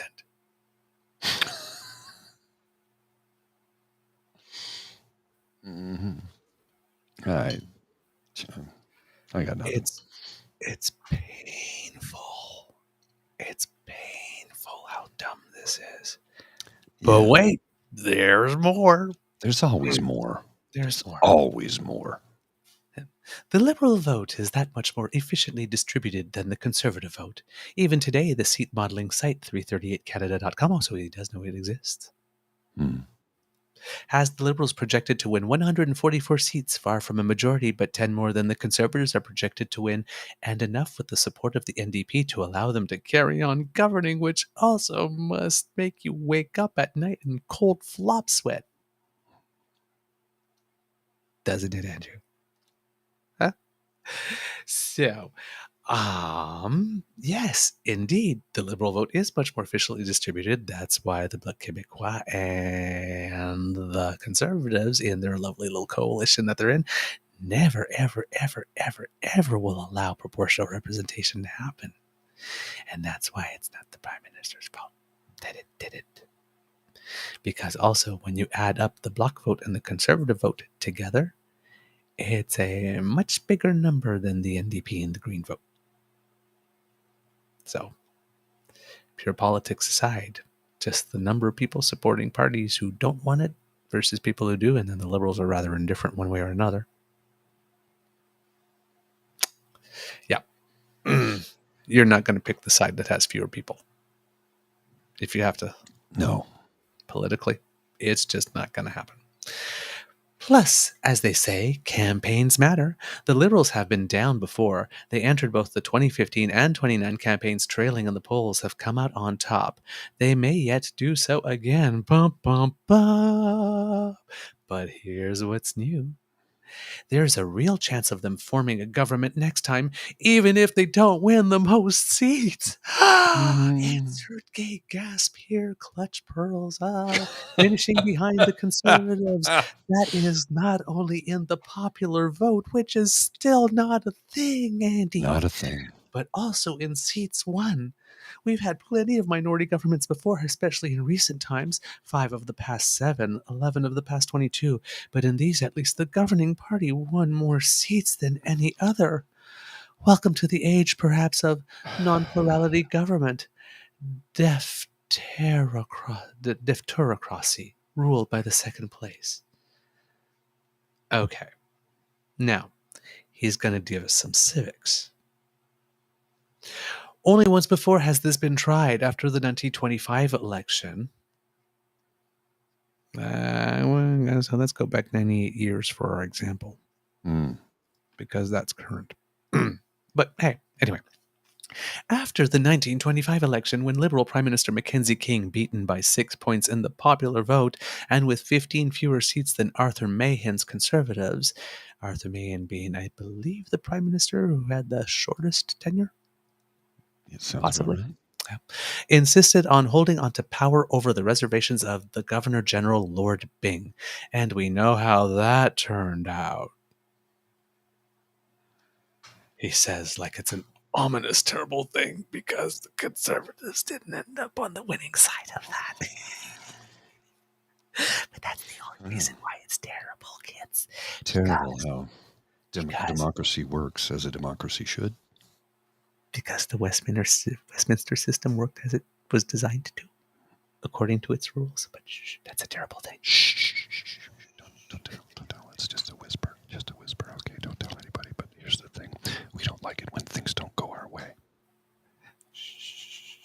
Don't tell anybody. It's just a thing we do from time to time. So if they don't go our way, we'll tell you that it's bad, when in truth it's actually just how the system is designed.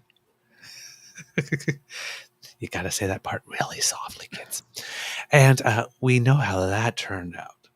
Months later, facing defeat on a crucial vote in the House of Commons, King demanded Byng dissolve Parliament and call an election. Byng refused and asked Mahan to form a government in his place, igniting the crisis known as the King-Byng Affair. Now, the part that he skips in that, and thanks to our friend Craig Barrett at Canadian History, had already written something on that. It seems that in that little period that he skipped, right? Like this, when Mahan was the Prime Minister, well, he got to hold about like 5 or 6 votes, just he lost on one. So he was asked to form, whether or not he could form a government by the Governor General. He said he could. He maintained the confidence of the House for 6 votes or 5, and then lost it. Well, and then they both went back to the Governor General and said, well, okay, I know that the election wasn't all that long ago because I just asked Mr. Mahan if he could form a government, but now you couldn't, and now he couldn't, and I'm guessing this was pre-NDP. So we're going to another election. And that's an election that Mackenzie King won. So the Conservatives were out again. How convenient. So maybe that's why it's terrible.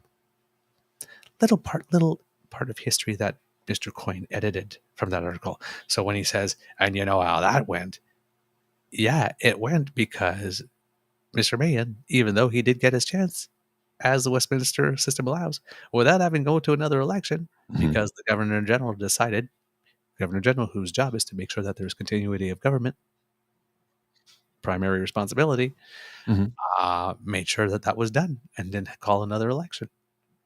And then when both failed, then did. Seems infinitely reasonable. Yeah, but let's not talk about that. Let's not talk about that. Because it doesn't suit doesn't suit the narrative that he's trying to paint. Whatever may be thought of his conduct in the latter business, King had a right to try to form a government in the first instance, notwithstanding the election result. Having been confirmed as Prime Minister by the previous Parliament, he remained Prime Minister until such time as the new Parliament voted otherwise. And that is factually correct. That thing, and it's about being able to maintain confidence of the House, are the only 2 things that matter, kids and cubbies, in this civics lesson. The person or the party, the incumbent party that was forming the government of Canada. At dissolution of the previous parliament before an election, regardless of the amount of seats or popular vote it earns, gets first crack at forming the government. Now, in the case that they lose an election to another party that happens to get a majority, well, that becomes a formality, because unless the majority party says, you know what, we don't really want to govern, we're going to surrender this, it's clear that the incumbent government is not going to have the opportunity to hold the confidence of the House, because the other party's got a majority. So we just kind of fast forward over that little step, and right, because it's going to yield nothing. But in the case, which was the case here, this one historical time in which the party does not get the most seats, the incumbent party doesn't get the most seats, but the party that does not form enough to get a majority, the first option of forming government comes to the party, the incumbent party, even if it has second or third most seats, to see if it can reach a coalition agreement or cooperation agreement with other parties in order to maintain the confidence of the House on budget and confidence measures. And that is the only thing that matters in the Westminster system, and it's the only thing that has ever mattered. And if the party cannot do that, then the party, in this instance, that had the most seats gets the next crack. And then probably in this circumstance, if they can't do it, then the party that got the third amount of seats would get a crack, because now we have more parties. Okay? So that's the only thing that matters.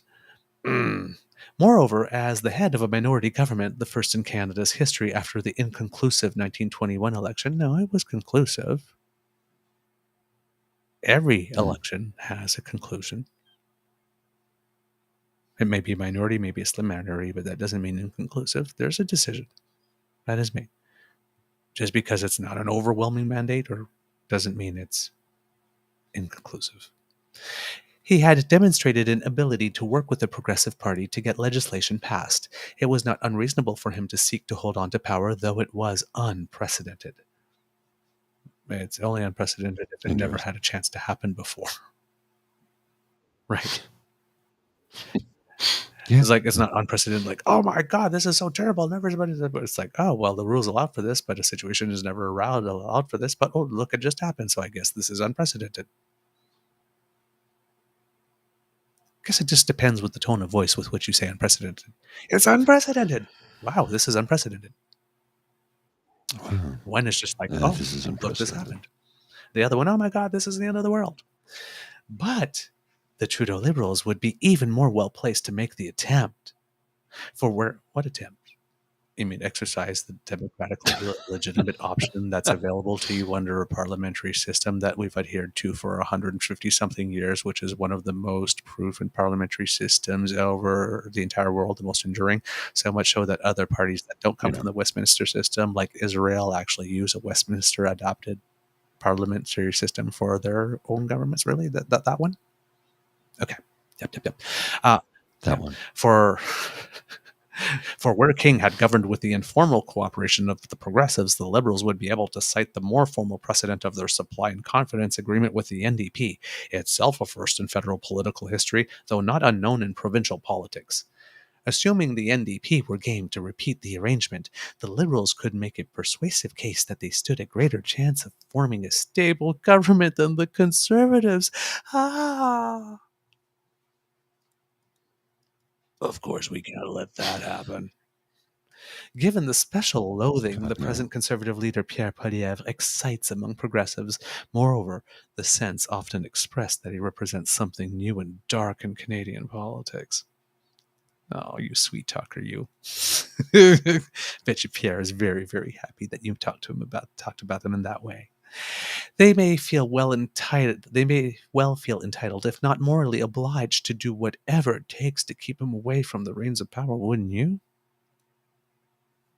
Mm-hmm. Especially if it was legal and the system actually legally allowed for it, and it was completely normal that it's actually happened once before in history, so it wouldn't be unprecedented. Okay. So while Well, normally prime ministers do not try to carry on after an election defeat, even where there remains an arithmetic possibility of governing, see Louis Saint Laurent in 1957, John Diefenbaker in 1963, Pierre Trudeau in 1979, and Paul Martin in 2006, it would not be entirely surprising to see Justin Trudeau or a successor make the attempt. Now, of course, we are assuming that in those 4 electoral periods that these defeated prime ministers would have had a willing partner with whom to work with to secure the confidence of the House. Or that something that had happened in the election that would show that another party was open to that. Of course, I don't have everything that went on in those 4 elections at my fingertips, neither do all the readers, so nobody knows how true this statement is, really. Just that there were these 4 times where somebody had lost and the other party did not have a majority, and they could have. I'm guessing if there was a deal to be made, they would have.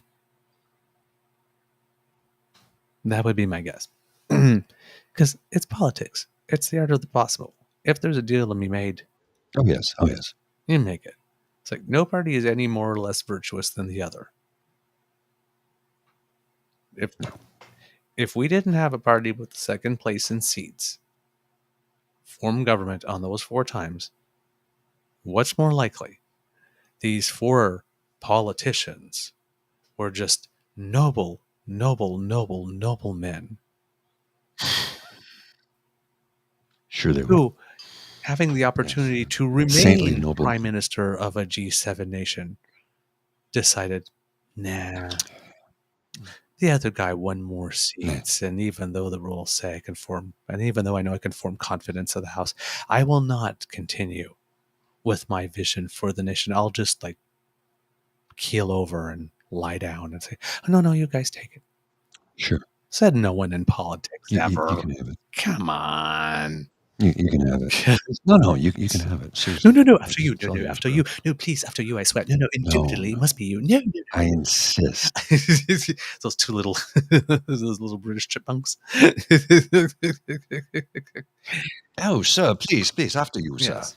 Certainly he or she would be entitled to try, not only as the incumbent prime minister, but on the basis of his or her ability to command the support of a majority of the members of parliament, the only relevant constitutional standard. So he is being clear about what the civics allow.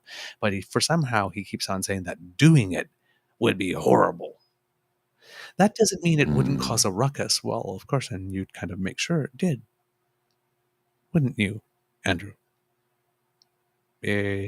Well, it only causes a ruckus if someone decides there needs to be a ruckus. Otherwise, it's just standing operating procedure, business as usual, Westminster style. Really.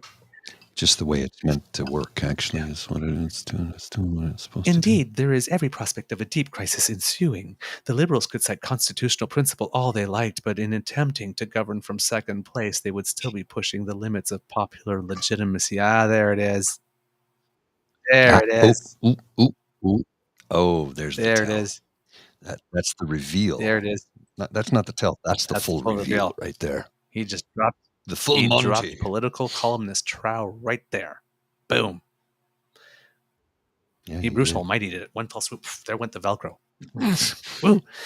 Damn. Woo. Put that thing away. Woo. Sir, please, sir. This is a Wendy's.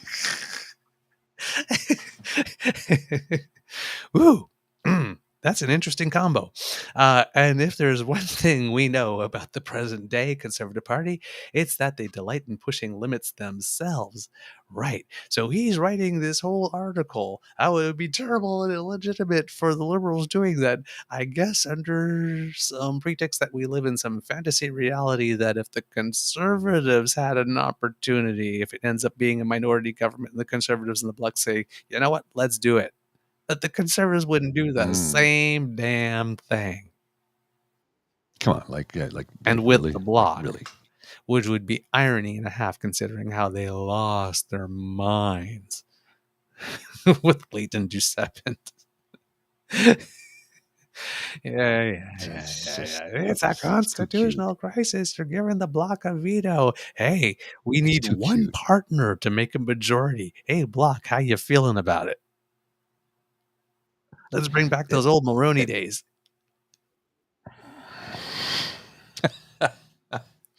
What'd you say? See, the beauty of it is, it's like it's they fail to recognize that, they fail to recognize it, and that's what I think is just it's beautiful. It's a thing of beauty. They don't even see what they're doing while they're doing it. Do you hear the words that are coming out of your mouth as they are coming out of your mouth? No. Do you even listen to yourself? We don't have. That was the last. I think that was the final episode of Picard. So there's a scene where Jean-Luc Picard and his XO, name's escaping me, says, "We'll go aboard." Riker. Pardon? Number one, yeah, but what's his name again? Riker, William Riker, says, "We'll go aboard," and then and then Worf chimes in, "And I will make it a threesome." And Riker just turns and looks at him. He goes, "Do you even hear the words that are coming out of your mouth?" That's like when I because it was on a streaming service, they could do this. That's like when I end the show. I say, we'll slip something right into your box. Exactly. Oh, that came out right. Did it? And I will make it a threesome. Now, we don't have to speculate too much about this. We already know what the conservative position is. The party that wins the most seats governs, period. Well, you're wrong. You were wrong yesterday, you're wrong today, and you will be wrong tomorrow. You will always be wrong, so wrong. Wrong. So wrong. We know this because the issue has come up before in the, we'll look at that, the coalition crisis of 2008.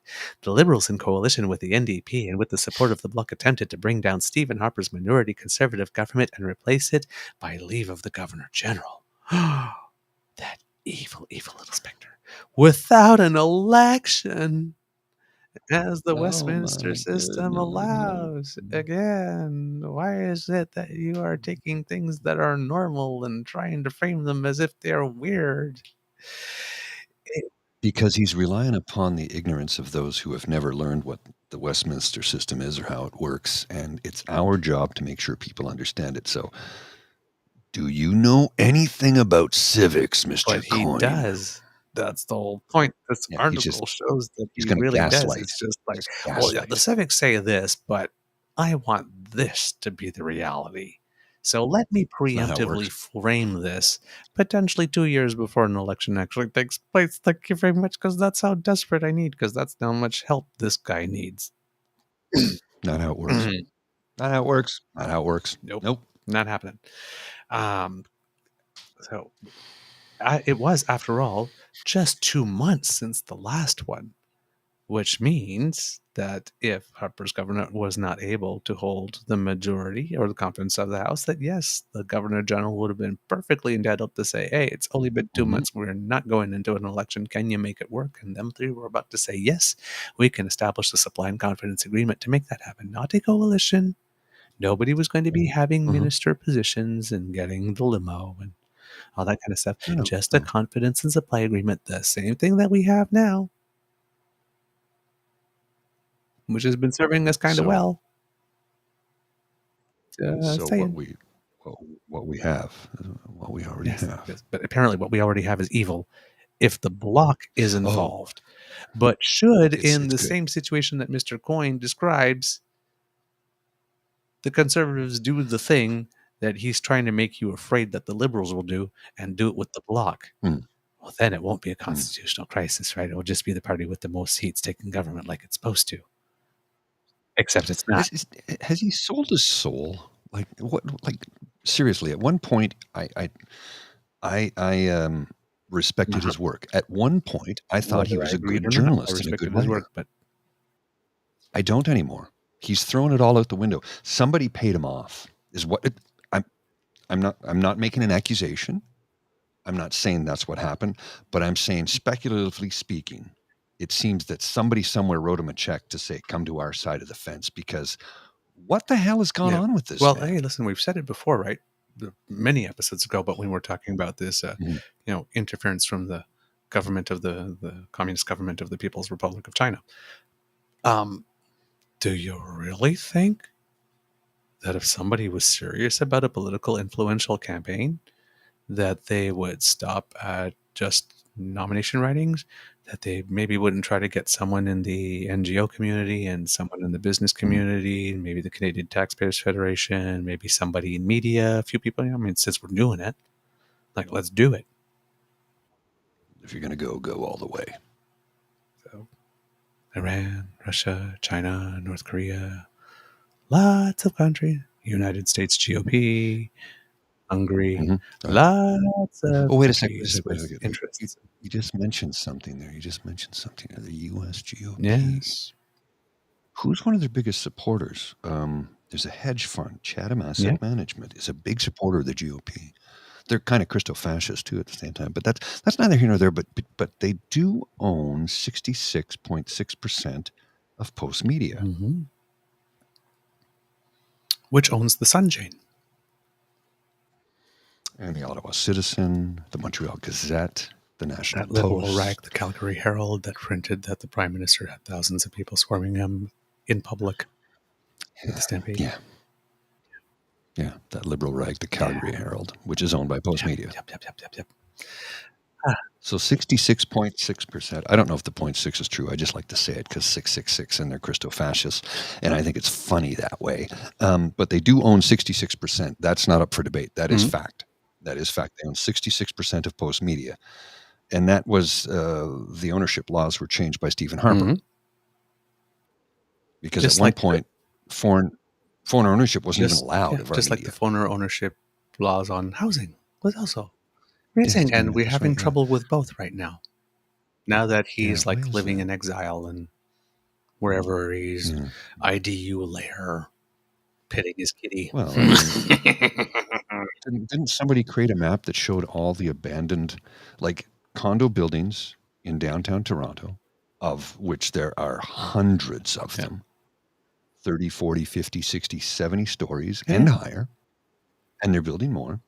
And something like, I think at one point in time, just a couple of years ago, 48% of them were, the dwellings in those were abandoned. There was nobody living in them. It's called money laundering, folks, in case you didn't know. Foreign money laundering. Yep. It's been well proven multiple times. I keep on having these images of Harper, almost like Inspector Gadget, in his lair, Dr. Claw petting a kitty. It's oh, I'll get you next time, Trudeau. Next time. Well, I was thinking more along the lines of Ernst Stavro Blofeld from the Bond films. But because Dr. Claw was patterned after that. Hello, Mittens. Trudeau got me again. Come here, kitty. I need to be soothed. Now, well, here's the thing. So we have a housing crisis, right? So all those places are empty. They're owned by foreign individuals who are washing their money here in our country. Why don't we just, I don't know, put people in them? Well, we don't want that. I don't give a fuck what you want. We have a housing crisis. We need to put people somewhere. You've got foreign owners that don't live there, and they're laundering money in our country. And if you don't believe me, Stephen Poonawasi has written papers about this, all incredibly well researched and documented. It's fact, not fiction. Sorry, I got off topic there. You keep rolling. I'll be right back. I got to take care of something. I'll be right back. It was entirely legal, but spectacularly illegitimate. Again. Not only because of the involvement of the Bloc, but because of the remarkably weak position of the Liberals, fresh from one of their worst election defeats in history with just 77 seats. They would not have held a majority within their own coalition, not to mention that their leader, Stéphane Dion, had just pledged to resign. Public opinion revolted. The Prime Minister prevailed upon the Governor-General to prorogue Parliament, and the Liberals lost their nerve. And all the peasants danced happily around the maypole. There's so much wrong with this paragraph. There's so much wrong with this paragraph. It doesn't matter, again, how weak the position is. It doesn't matter if the 2 or 3 coalition parties are close, all equal or close to number in seats when they form. What matters is, can they form, in this case, 170, and make sure that budget bills and confidence matters get through without bumps in order to ensure that there is continuity of government. Nothing else matters. You can scream it's illegitimate all you want. But, honey, if you happen to be supporting a party or being a member of the party that is shown for since about 2005 or so, even before, that it just cannot play well with others, will not play well with others, and does not want to make friends with anybody but their own kind, you cannot really be surprised that when comes time for minority parliament, or even was the case in a proportional government, that this party would have any willing partners to work with in order to do the number one thing you must do in the Westminster parliamentary system, the one thing that matters more than anything else, which is maintain the confidence of the House. Right now, you are crying because the party that you support, the party you would most like to win, principally because you can't stand the fact that Justin Trudeau exists, and that seems to be your only motivation for which you are supporting them, because certainly it can't be on reason or logic. No. Is it a jealousy thing with his sister? I really don't know. I've wondered that too, but who knows? But it's like the only reason you're upset because the party that you support has made itself so toxic that nobody wants to work with it. If it had made better choices somewhere along the way, in the situation of a minority government where the Liberals did not have the most seats, but the Conservatives did not have enough to form a majority on its own, and came time to do these negotiations, there would be other parties that would also be tired of the Liberals being willing to work with the Conservatives. But since you decided to be a raging bag of micro cocks,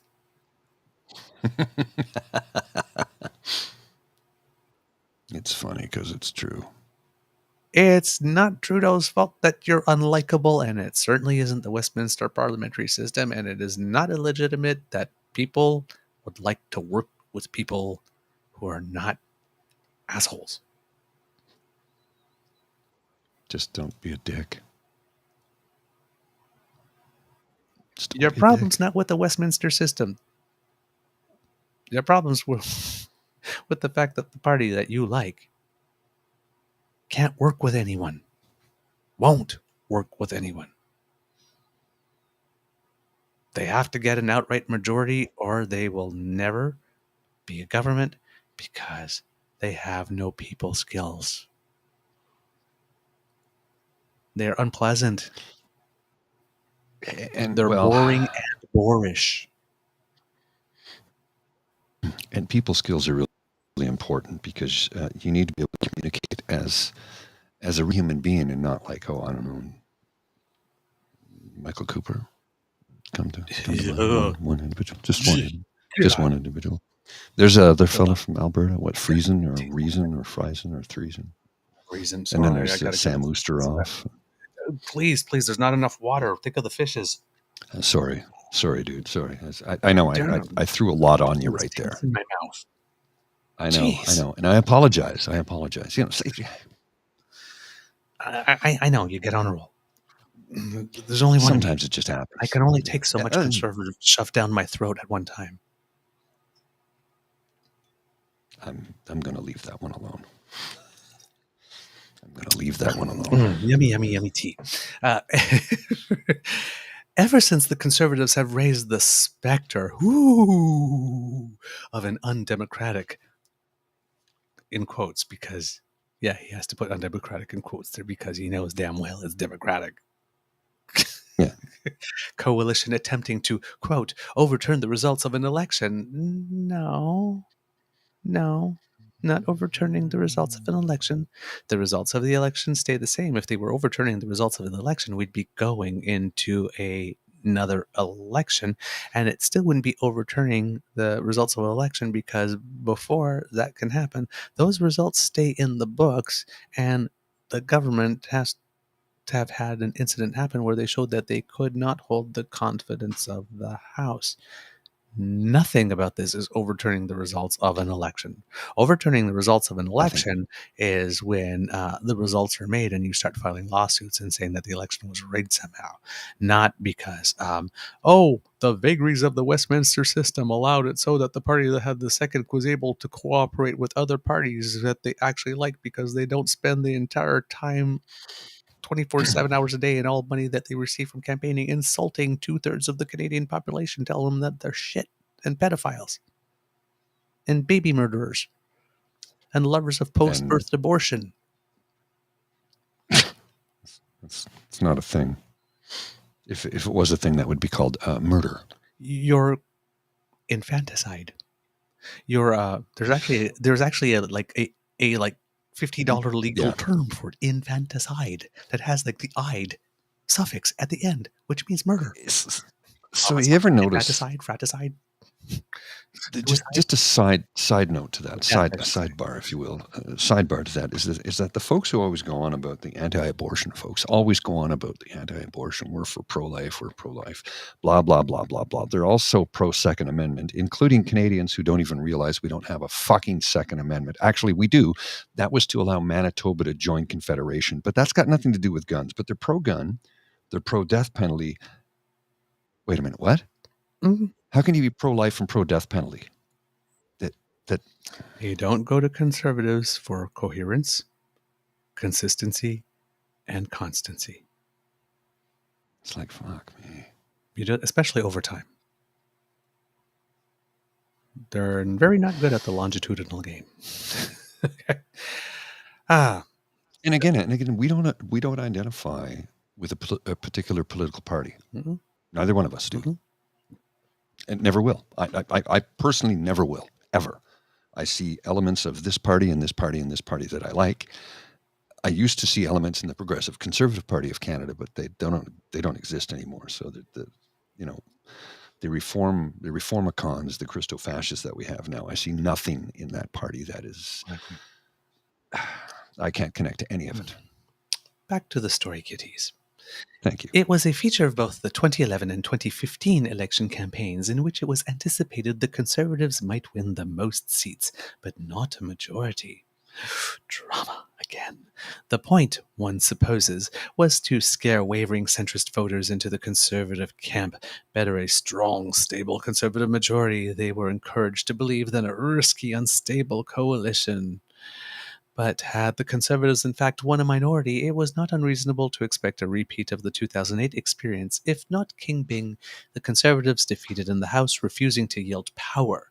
The Governor-General perhaps this time siding with the opposition, the government appealing over her head to public opinion. Not a thing. Everyone drawing lines in the sand. Who knows what result? Like really, as if the Queen back then would be turning around and say, oh, well, gee, since Conservatives object, let me just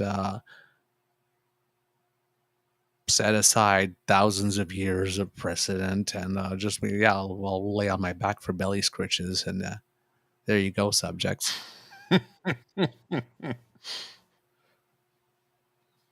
Have you met her? I said in the other thing she was a nurse in the Second World War. She wasn't a nurse. I made a mistake. She was a mechanic. Oh, yes. Yeah, that's right. She was a mechanic. Mechanic, that's right. That's right. Yeah, that's right. Yeah. Really? Have you met her? Yeah. In the event. Apparently not. The worst case. Now, here's where we go. In the event, the worst case scenario did not arise. The Conservatives won a majority in 2011 as the Liberals did in 2015, but the issue has not gone away, not least because there appears to be no expert consensus on how such a crisis should be resolved. There's no need for one, Andrew. There appears to be no pulling expert shit out of his consensus. ass, isn't he? It would not be a crisis. It would be a thing. And it would not be a bad thing or a good thing. It wouldn't be a celebration thing, or it wouldn't be a crisis thing. It would be a thing. The way that the votes fall, the way that the seats fall, yes, one party is going to get the number 2 amount of seats. And it is possible statistically that in our system that happens when it's the incumbent party and when nobody gets a majority. And it works, back then, people thought of that possibility and created a system because of it. In case that happens, the incumbent party gets first crack to hold the confidence of the House, which is the only thing that matters. And failing that, then the party with the most seats gets. So, how we run things, those documents that say that, I don't know what act that's in, but that is the expert consensus on how a crisis should be resolved, and it's a step-by-step process, and it's right there, buddy. This is, you're treating it like it's a mystery that's been unresolved. Nobody's done this before. It's like, there's no need. We've never had to think about it because He's Sarah McLachlan's that one. He's Sarah McLachlan that one. He was building a mystery. Ooh. The current situation is a little different in that the Liberals are in power. Should they win fewer seats than the Conservatives in the next election, they would nevertheless be the incumbents, which I've been saying all along, Felicia, but for some reason you seem to have a problem with that. The Tories might put up a fuss, but once the Prime Minister had met the House and won a vote of confidence with the help of the NDP, there would seem little they could do. No. There is nothing they could do. Nothing. Other than try to raise a big shitstorm and try to go over the head to the court of public opinion, which again, did you see what Trudeau just did to a crowd that was yelling and screaming in his face? Huh? Unbothered. Not faced in the least. Keep yelling. I'm going to keep shaking hands and smiling and talking to the people who came here for the right damn reasons. You will not intimidate me. Bothered. Bingo. Well, and in that case, that's where he exemplifies he is his father's son. You will not push me around. Just watch me. Oh, God, I wanted him to say that so much during the occupation. We do. And, I mean, even reporters were writing that. Say the line, say the line, say the line. Say it. It's like you're doing the Rocky Horror thing. And Tissot. Say it, say it, say it. Patience.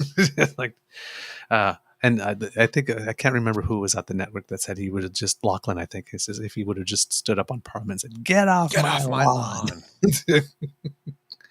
That would have been a thing of beauty. Yes. That doesn't mean the Conservatives would not try everything in their power to call the government's legitimacy into doubt, appealing to precedent and popular belief.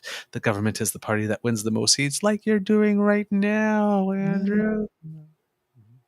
Just preparing the terrain, aren't you? Being a good little pioneer, aren't you? Over constitutional principle, the government is the party that has the support of a majority of the House.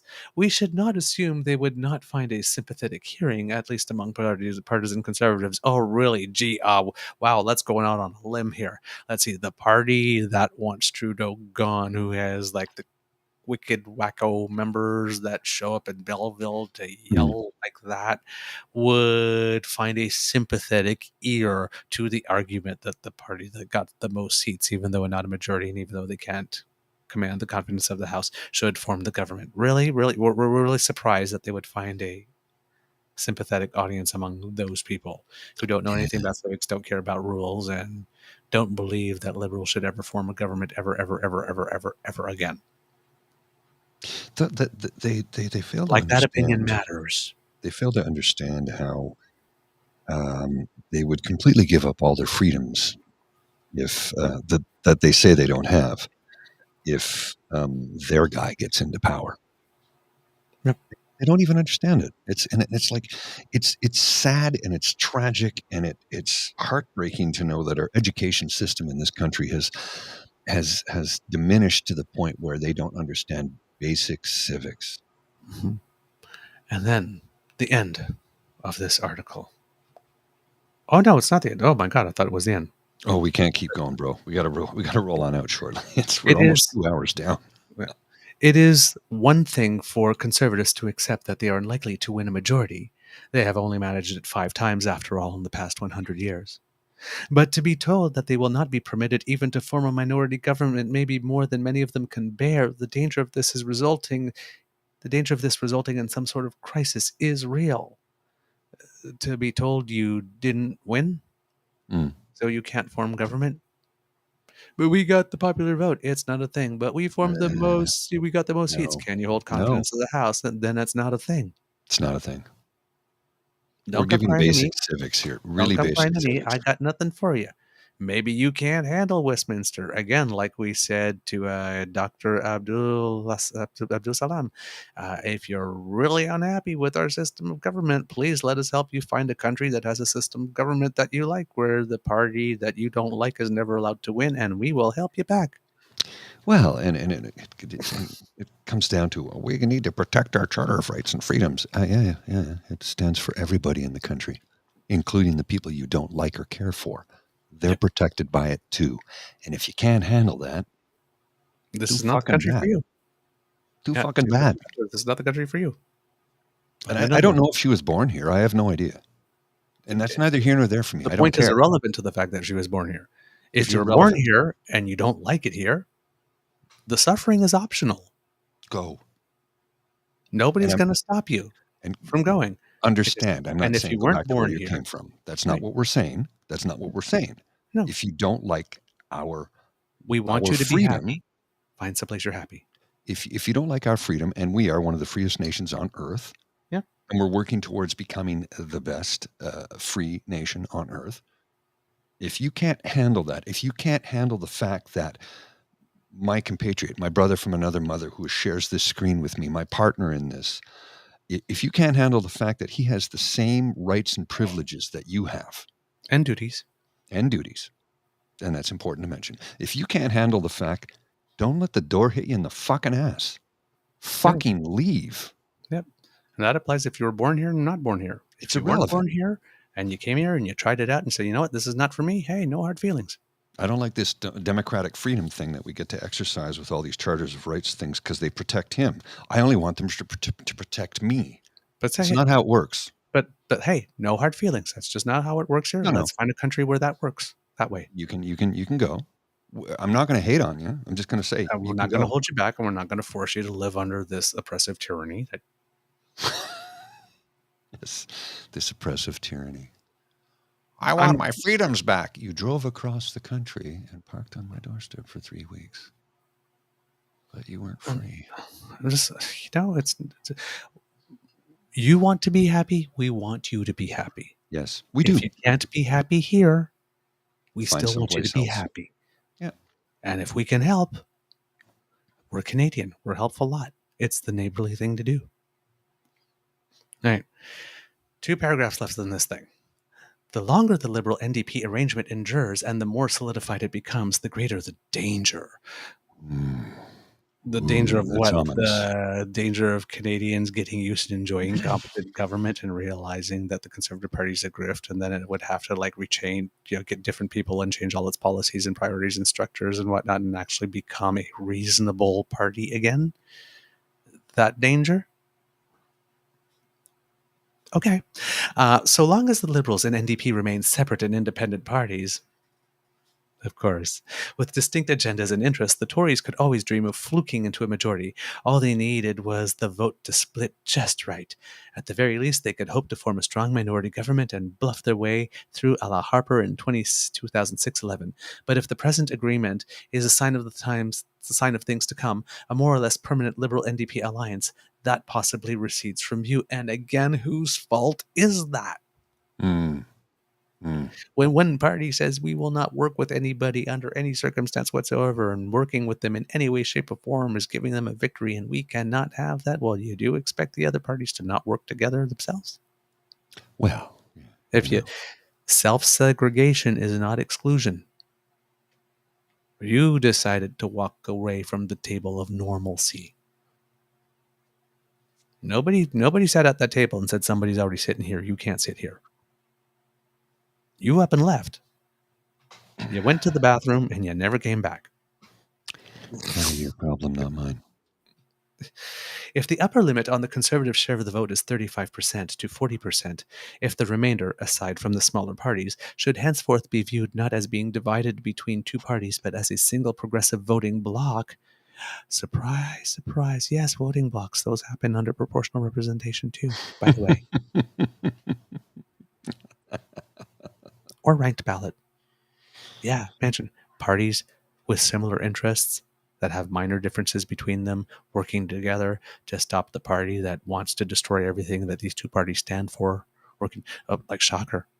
Mm. How undemocratic. Just, my God, we just can't have that. If the upper limit should henceforth be viewed as not being divided between two parties, but as a single progressive voting bloc to be configured and reconfigured into formal or informal coalitions in which the only question is how many seats will be Liberal and how many will be NDP. If there's no possibility for the Conservatives to win power ever, then we all have some thinking to do. The Conservatives, most of all, will finally... Yeah, the Conservatives most of all. Here, conservative people, you're the business people, right? Right? Mm. You're putting out a shit product no one wants to buy. Maybe you should, refine that. Maybe you have some thinking to do. Maybe a little praying. Maybe. See what I did there? Yeah, I did. I saw that. Yeah, that's good. Good. And kids, that's the end of today's edition of Storytime with Queen Beaver. We hope that you loved it. Because we loved reading these stories to you. Now, kids and cubs, let your parents know that you loved Storytime with Queen Beaver and that you think it should go national. Come on, applaud. COVID was long. Your queen needs this. I get you. So please let your friends know about us. Let them know we exist. Please recommend us. We love the word of mouth. It's valuable. It means a lot to us. We are available on all platforms. As we mentioned yesterday, Stitcher becomes a dead app on August 29th. So please make your moving arrangements so that we can have breakfast together in the morning on August 30th. We don't want to lose you. If you're not listening on a Beaver Grizzly friendly platform, why? Why? Yeah, why? We'd love to hear from you. So please write to us at our Facebook page, True North Eager Beaver, on our Twitter feed at True Eager, and of course by email truenortheagerbeaver@gmail.com. We love it. We read everything. Thank you so very much. We might not reply quickly because we're busy, but we do read everything. Yes, we do read everything. And at one point, I'm going to collate some things together and read some of your comments and maybe just do a feedback show. Okay, what else do we have for you? Yes, please, if you would like us to come to you as soon as we have something fresh off the bandwidth, you go to our Podpage site. That's podpage.com/ I believe it's the True North Eager Beaver, lowercase letters, all in one word. And that squiggly under my chin is where you can scan the QR code. And if you think that we've done some good shows for you, you like our content, all right, I'm shaking it for tips. So you scan that little QR code there where Mr. Grizzly's pointing to, and that brings you to our emergency hydration fund. And if you are listening at home, then you use your voice command, or your fingers to go to Coffee. That's ko-fi.com/eagerbeaver, lowercase letters, all in one word. And that's where you can make your contribution to our hydration fund. I'm shaking them. There you go. Everything that you give is deeply appreciated. So, and it keeps us going. From the Beaver Lodge, this is your eager blah, blah, blah, blah. Let's try that again. From the Beaver Lodge, this is your Eager Beaver saying it could be a tough world out there. So please be kind to and gentle with yourself.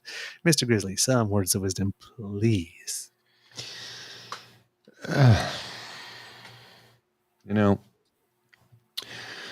I've been thinking about how I need to talk to my MPP and my MP about adopting a national civics program for children and adults all across the country. A federal thing. I need to speak to both MPP and MP, of course.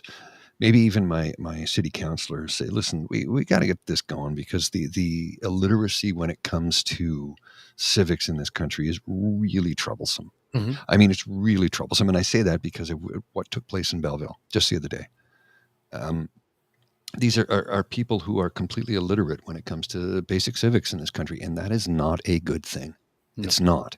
Look, I don't expect you to be well-versed on the Westminster system of parliamentary democracy, but I expect you to have a minimal amount of understanding. Like, for example, we don't have a Second Amendment when it comes to guns. That's just a little thing. We don't have free speech. We have freedom of expression. Popular vote isn't a thing in this country, and you cannot run for prime minister. Mm-hmm. Those are really basic things. And it seems that a vast swath of the population of this nation seems to have either forgotten it or never learned it. Mm-hmm. And that really is troubling to me. Yep. And we can add to that the vagaries of the Westminster system do not an illegitimate result make. Exactly. Exactly. They just don't. So, Andrew, dude, get it together, man. That's not it. Yeah, it's just not it. No. Mr. Grizzly, please roll them credits.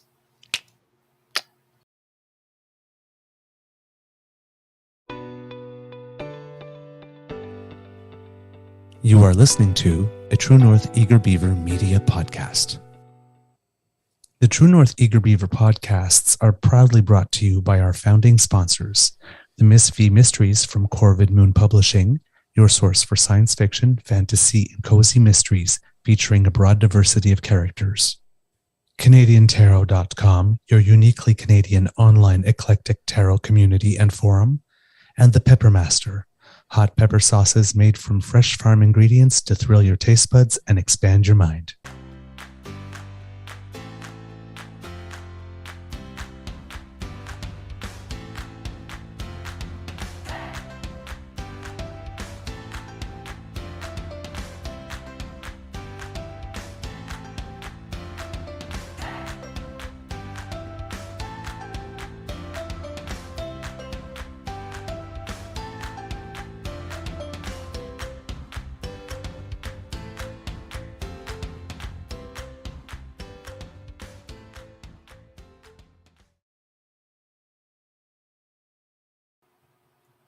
And because we always have a little something for you before we go, a big congratulations from us to all the competitors and officials and volunteers at the 2023 North American Indigenous Games. Oh, yes, they closed in Halifax. Unfortunately, because of the storm, the closing ceremony had to be canceled, which is a bit of a womp way to end so much celebration and culture and achievement.